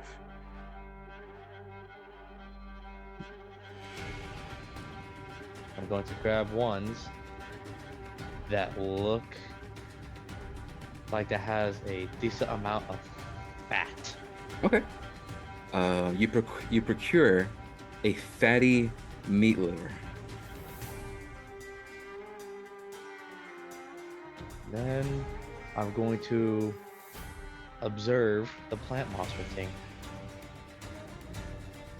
Okay. Keep in mind, you guys were in charge of only the monster, the meat monster. If you fight the plant monster, you would only be assisting Ndiri, your your contestant, the person you're competing against. But you can do it if you want to. I was gonna do it. I want to learn. Perfect. Is this a quote unquote fight? Alright. Let's see here. You learn these abilities. This is the zucchini golem. Zucchini golem. You can get two options: vegetable overgrowth or gourd slam. I want to know that gourd slam. Okay. This is a fucking amazing monster, by the way. I never thought I'd ever see a zucchini golem in my life. I just wanted to have fun with this, and because you guys broke away from the main group, I thought this is too perfect. I already had this set up. Now this is a good reason to use it. So yes, this creature could perform a unique slam attack and cause a creature to be stunned, which is a really bad effect to have on somebody.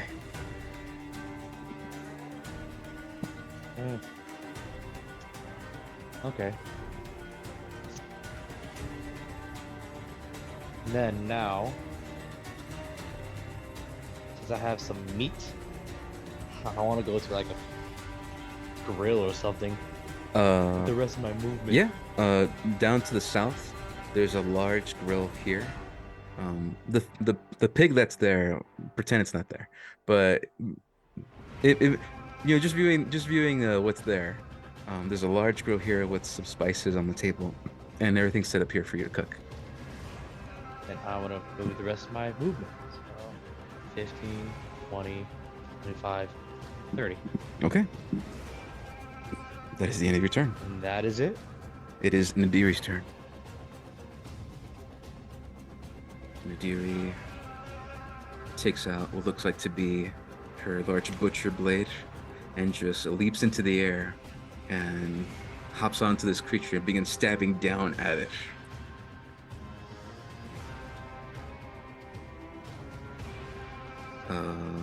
Oh boy. This is not good. These are +3s, but even that's not enough. As she stabs down at the plant-like creature, the creature itself, she does hit it. She does stab at it, but you notice that right where the blade would meet the leaves, there are holes that pop up where the blade touches nothing. And as soon as she notices that, her feet are now stuck into the plant's upper torso, where she's standing on top of it, and she's having a hard time like moving and struggling from this. Next is the zucchini golem. The zucchini golem is going to perform a unique ability called vegetable growth. It's not observed, so you guys don't know what it is, but all of a sudden, within a 30 feet radius around the creature, you'll see plants begin to grow. Plants that should not grow in the desert begin to come out and grow.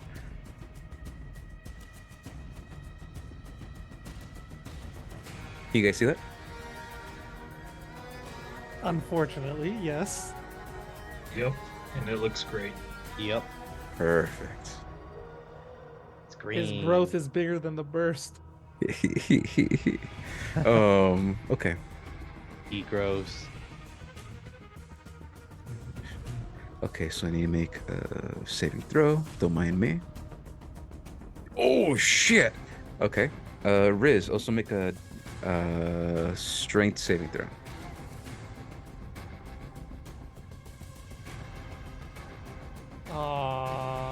You are considered restrained as these plants come out of the ground and wrap around your torso. Wait. It's here somewhere. I know I read it before. While I'm raging, if I fail a save throw, I get to attempt again. Yes, there it is. All right, re-roll it. You don't get that one. 16. 16's good. Immediately, while these vines and plants wrap around you, you get your blade and start slashing at these, and these plants break away from you. You are no longer restrained. Oh, thank God. This large plant creature is then going to go ahead and perform a slam attack on Nadiri. Okay. All right. That's something. Not enough. While she's stuck on the creature's torso on the top of the head, you see this massive zucchini golem goes and tries to slam on top of it, like trying to swat a fly out of its hair, and it's just whiffed. Riz, it's your turn. Its arms are too big, can't reach. Monkey. Monkey. 5, 10, Monkey. 15. I'm gonna stab it. Okay, keep in mind, this whole area is now rough terrain. I ignore rough terrain. How? I'm just a bug. It's just what I do. Okay, so because you're okay, I gotcha. It's here somewhere. No, I think it's because of the mountains. Confirm with me. It's something that was it was something that you gave me. I'm just I can't find it, but it is here somewhere. Let me check my notes. Monsters, resilience, damage. You can ignore difficulty terrain caused by rocky or mountainous terrain. So this is not rocky, and this is not a mountain, unfortunately. Understood. So you still have understood. rough terrain.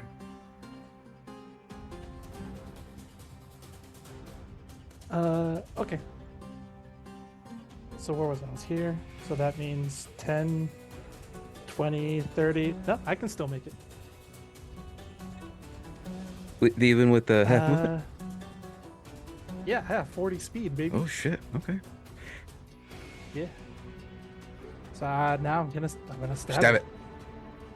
Finish him. That's the plan. That's the plan. That's an 18. All to right, hit. 18 hits. I press the button.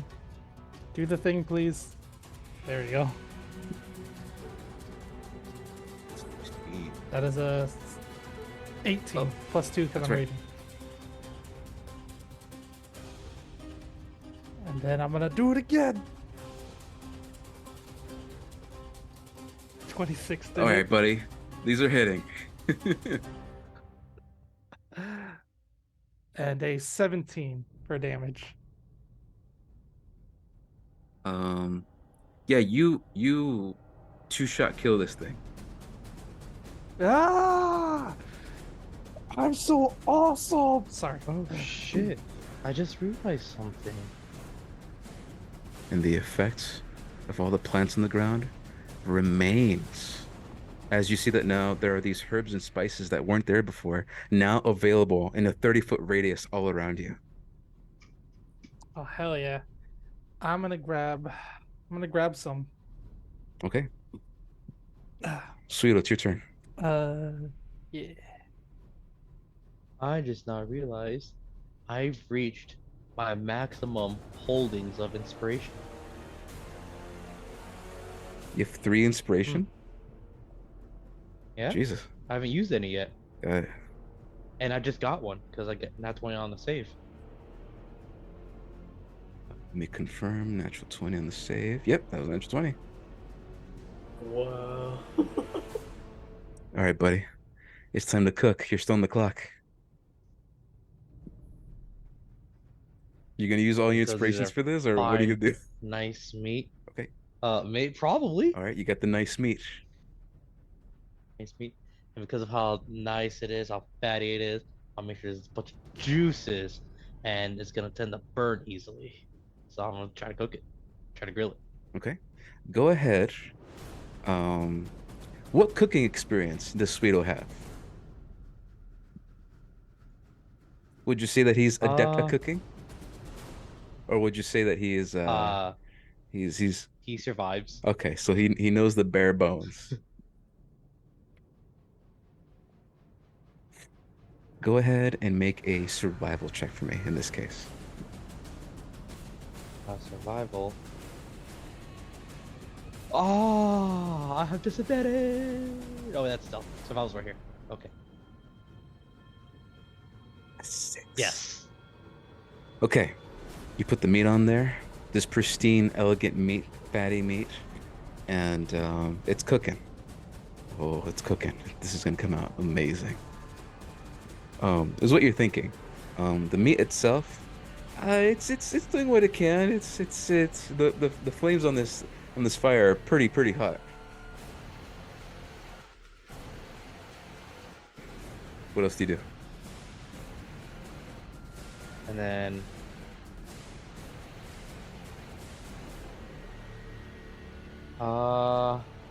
I am going to pull out some green Mm-hmm. in my bag and try to season and then flip. Okay, all right. Using the herbs and spices from the tavern from a faraway land, you begin to immediately add them to this meal and season it. You see that these three individuals that are near you, their eyes go wide as they've never seen these herbs and spices you're adding to this. Oh, Yeah, survive. yeah.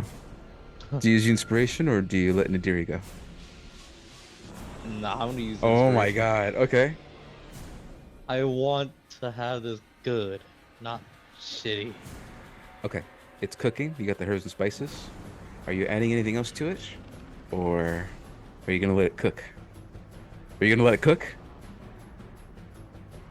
Yes. All right. Now that the food is being made, go ahead and make a what's it called?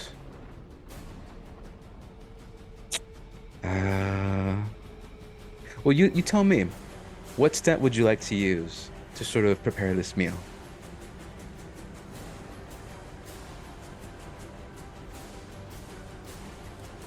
I want to say, uh, strength or con. Okay. I don't think those make sense. We'll make it work with strength. Oh, what's my Mhm. strength? Go ahead and roll. It's a 18. Yeah, go ahead and roll strength then. A strength check. Woo! Shit. Okay. One thing about this meat, it's very delicate. So you have to hold it and puncture it in the right places so that the meat doesn't overcook and it doesn't spoil while it's being it's being heated. Using your inspiration, you have the spices, you have the right meats. You begin to carefully make sure that it's being cooked the right way, and you believe the meat is ready.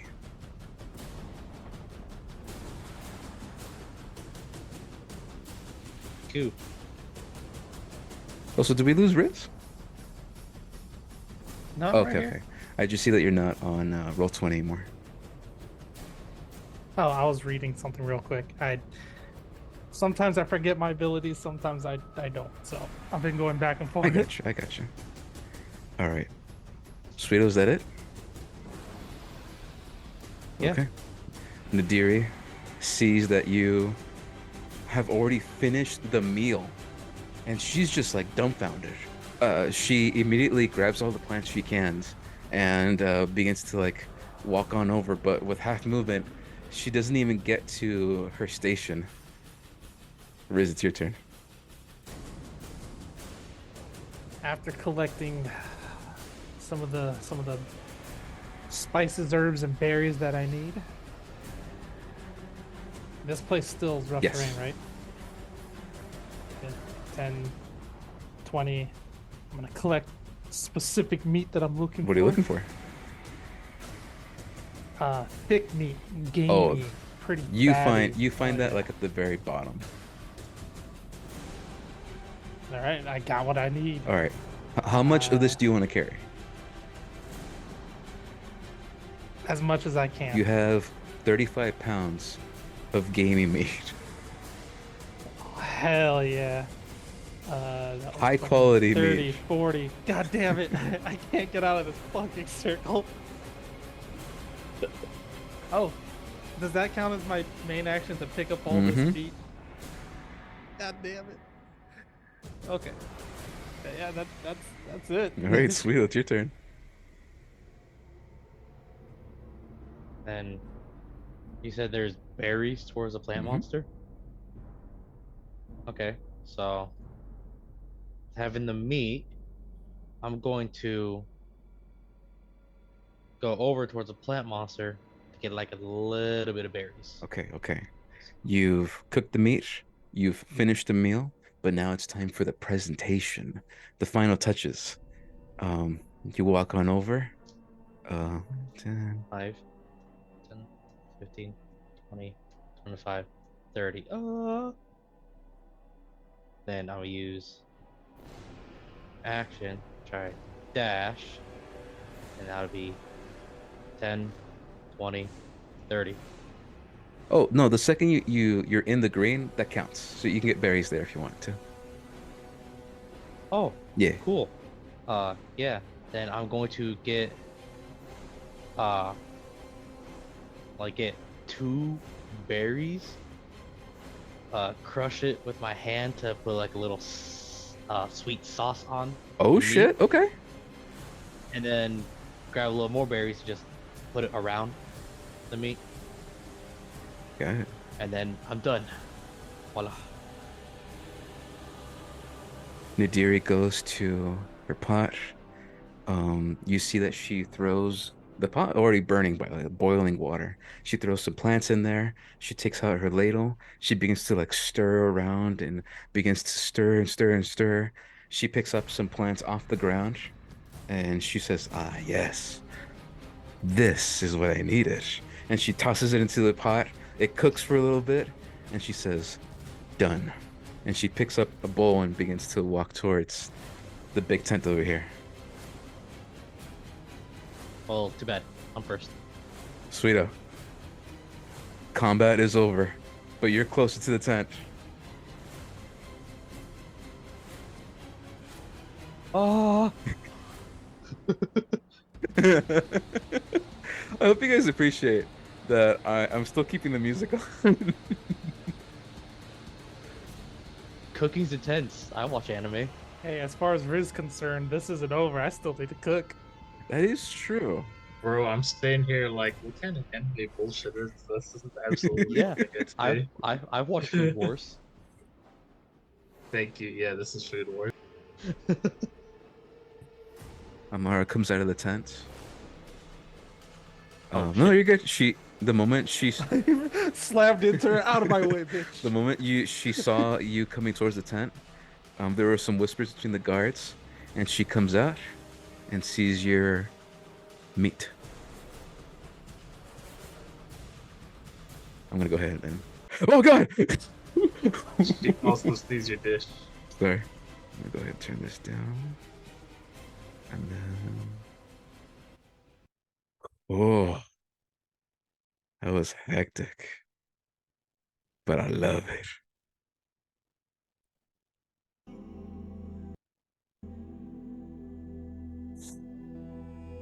She tries your dish first.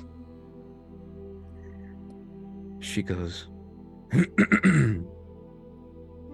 She pulls her mask down. And you probably see the most gorgeous woman you've ever seen in your life. She pulls the mask down and you see Melina from Mortal Kombat. Teeth everywhere.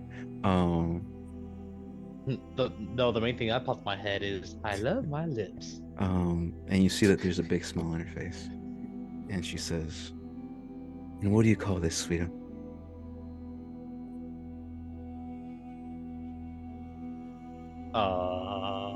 Because every dish needs a name.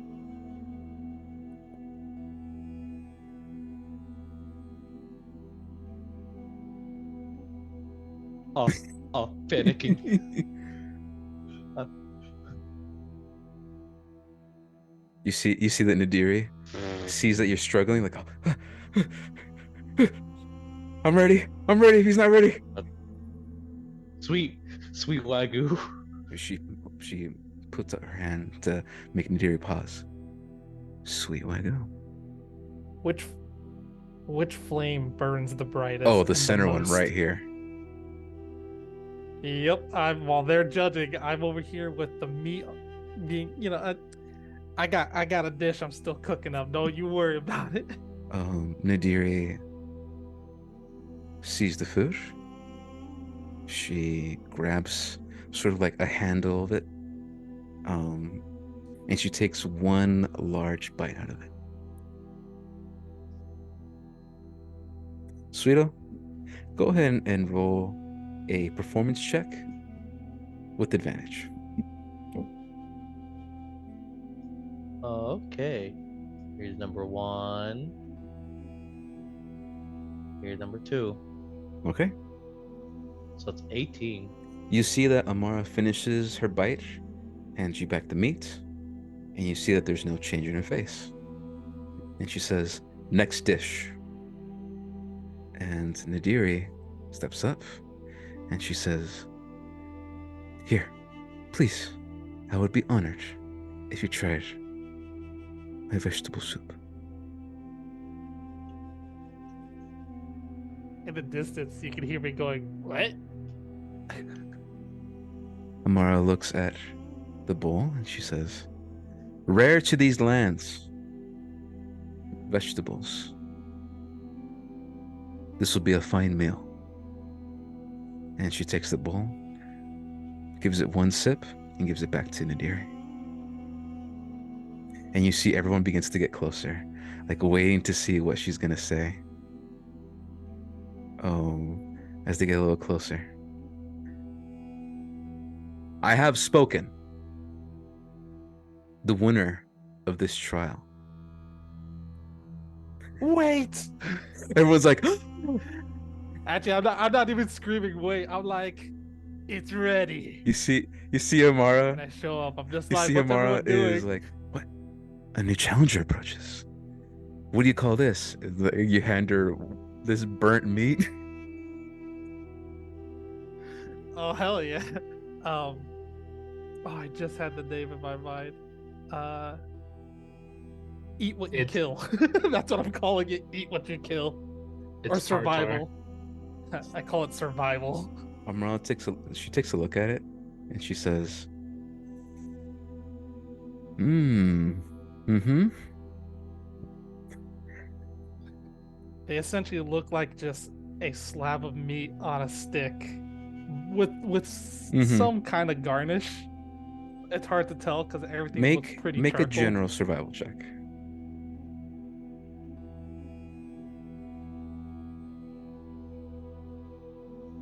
I feel like I have advantage on this.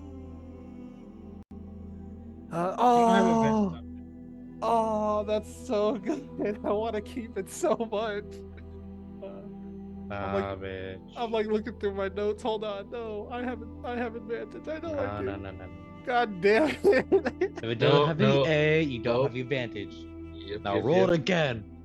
Roll it again. Roll that now. Above. God Yeah. damn Okay. it. I mean, above Yeah. above Just 10 is doesn't still pretty good. understand. He just doesn't but- understand. You know, this is the spice tribe, so she's not gonna not eat it. You see that she takes the stick I can eat. of meat, takes one big bite, chews on it, hands back you the meat, and you see she's chewing for a while, and Strong jaws, that's all. she has like this face, unmoving, unnerving, still beautiful, just not showing any emotion whatsoever. Yeah, at this point, I thought the challenge was the killing, and now I'm just cooking. So I'm like, I grabbed so much meat, and I'm literally passing out like, here's some for you, here's some. For And you." they sort of like, as you hand them meat, they're like, "Oh, be pleased, be pleased." Beep, Oh. beep, beep, beep. Amara yells out, "We have a clear winner." The bird And poop. God damn it. My And nat she looks 20, at no. Sweeta. "For using herbs and spices from another land may be considered cheating, they nonetheless save this meal. I present to you the winner of this trial." And then everyone they don't clap. Everyone puts their hand to their chest, does that strange sort of motion with their hands while their hands resting on their chest, and everyone yells out in one unified voice, "Be pleased." Sweeto. Beep beep. And then everyone starts clapping a little bit.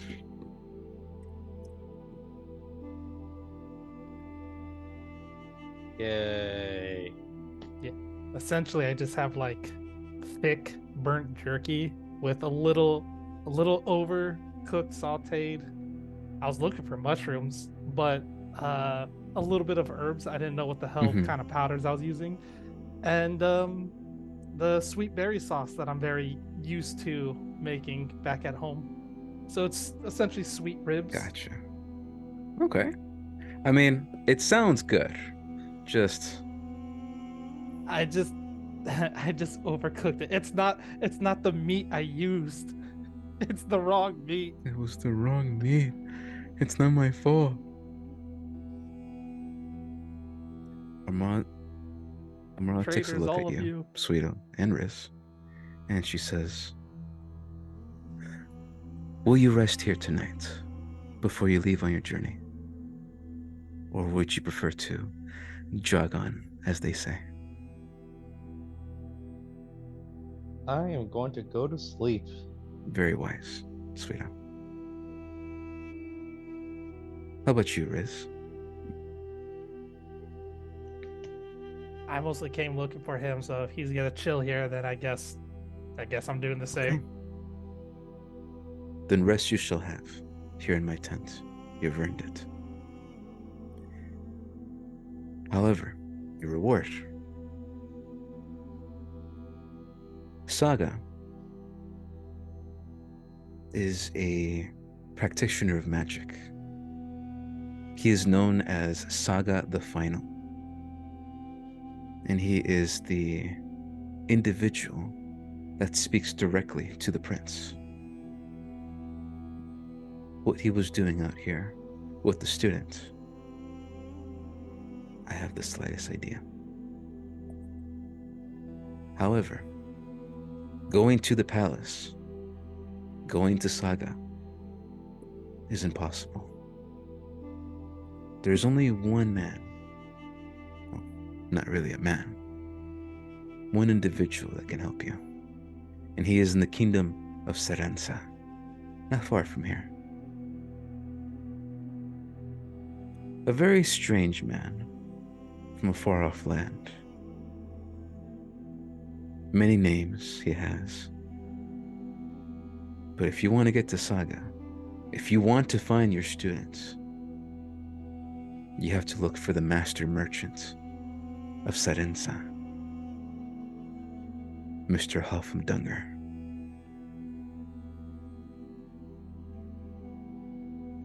He's the only one that can help you.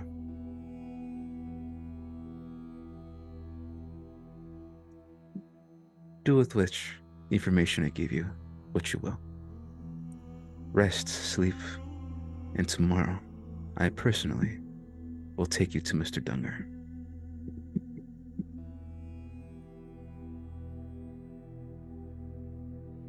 Is he made out of shit?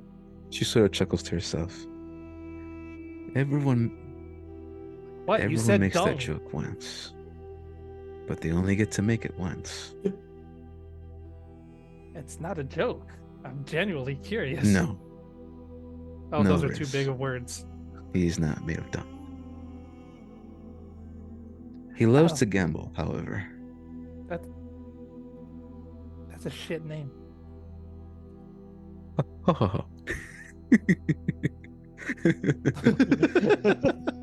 Wow. Why does everyone keep laughing? She responds with, back in the day, he was a very serious individual. Today he's more relaxed, but still as deadly. I'd be careful with him once you talk to him. He is not someone to do things for free.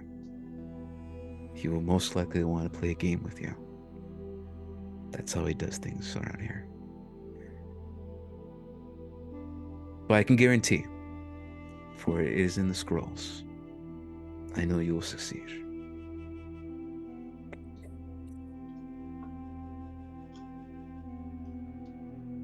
She takes a look at both of you. Okay. Please rest well.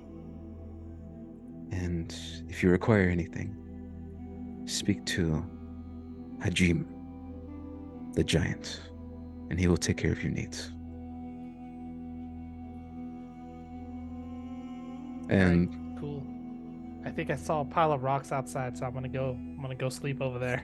she gives you sort of like this, a big smile. And she says, be pleased. And begins to walk out of the tent. Beep beep. Oh, I'm gonna make like Zoro from One Piece and then be like, sit down and just fall asleep. I'm straight up gonna look for a pile Okay. of rocks to sleep at.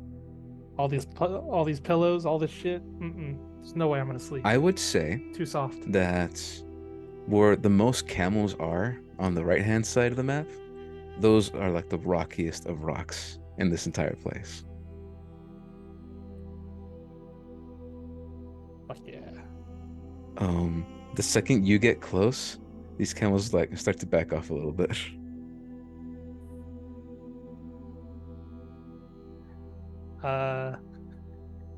I'm just gonna look.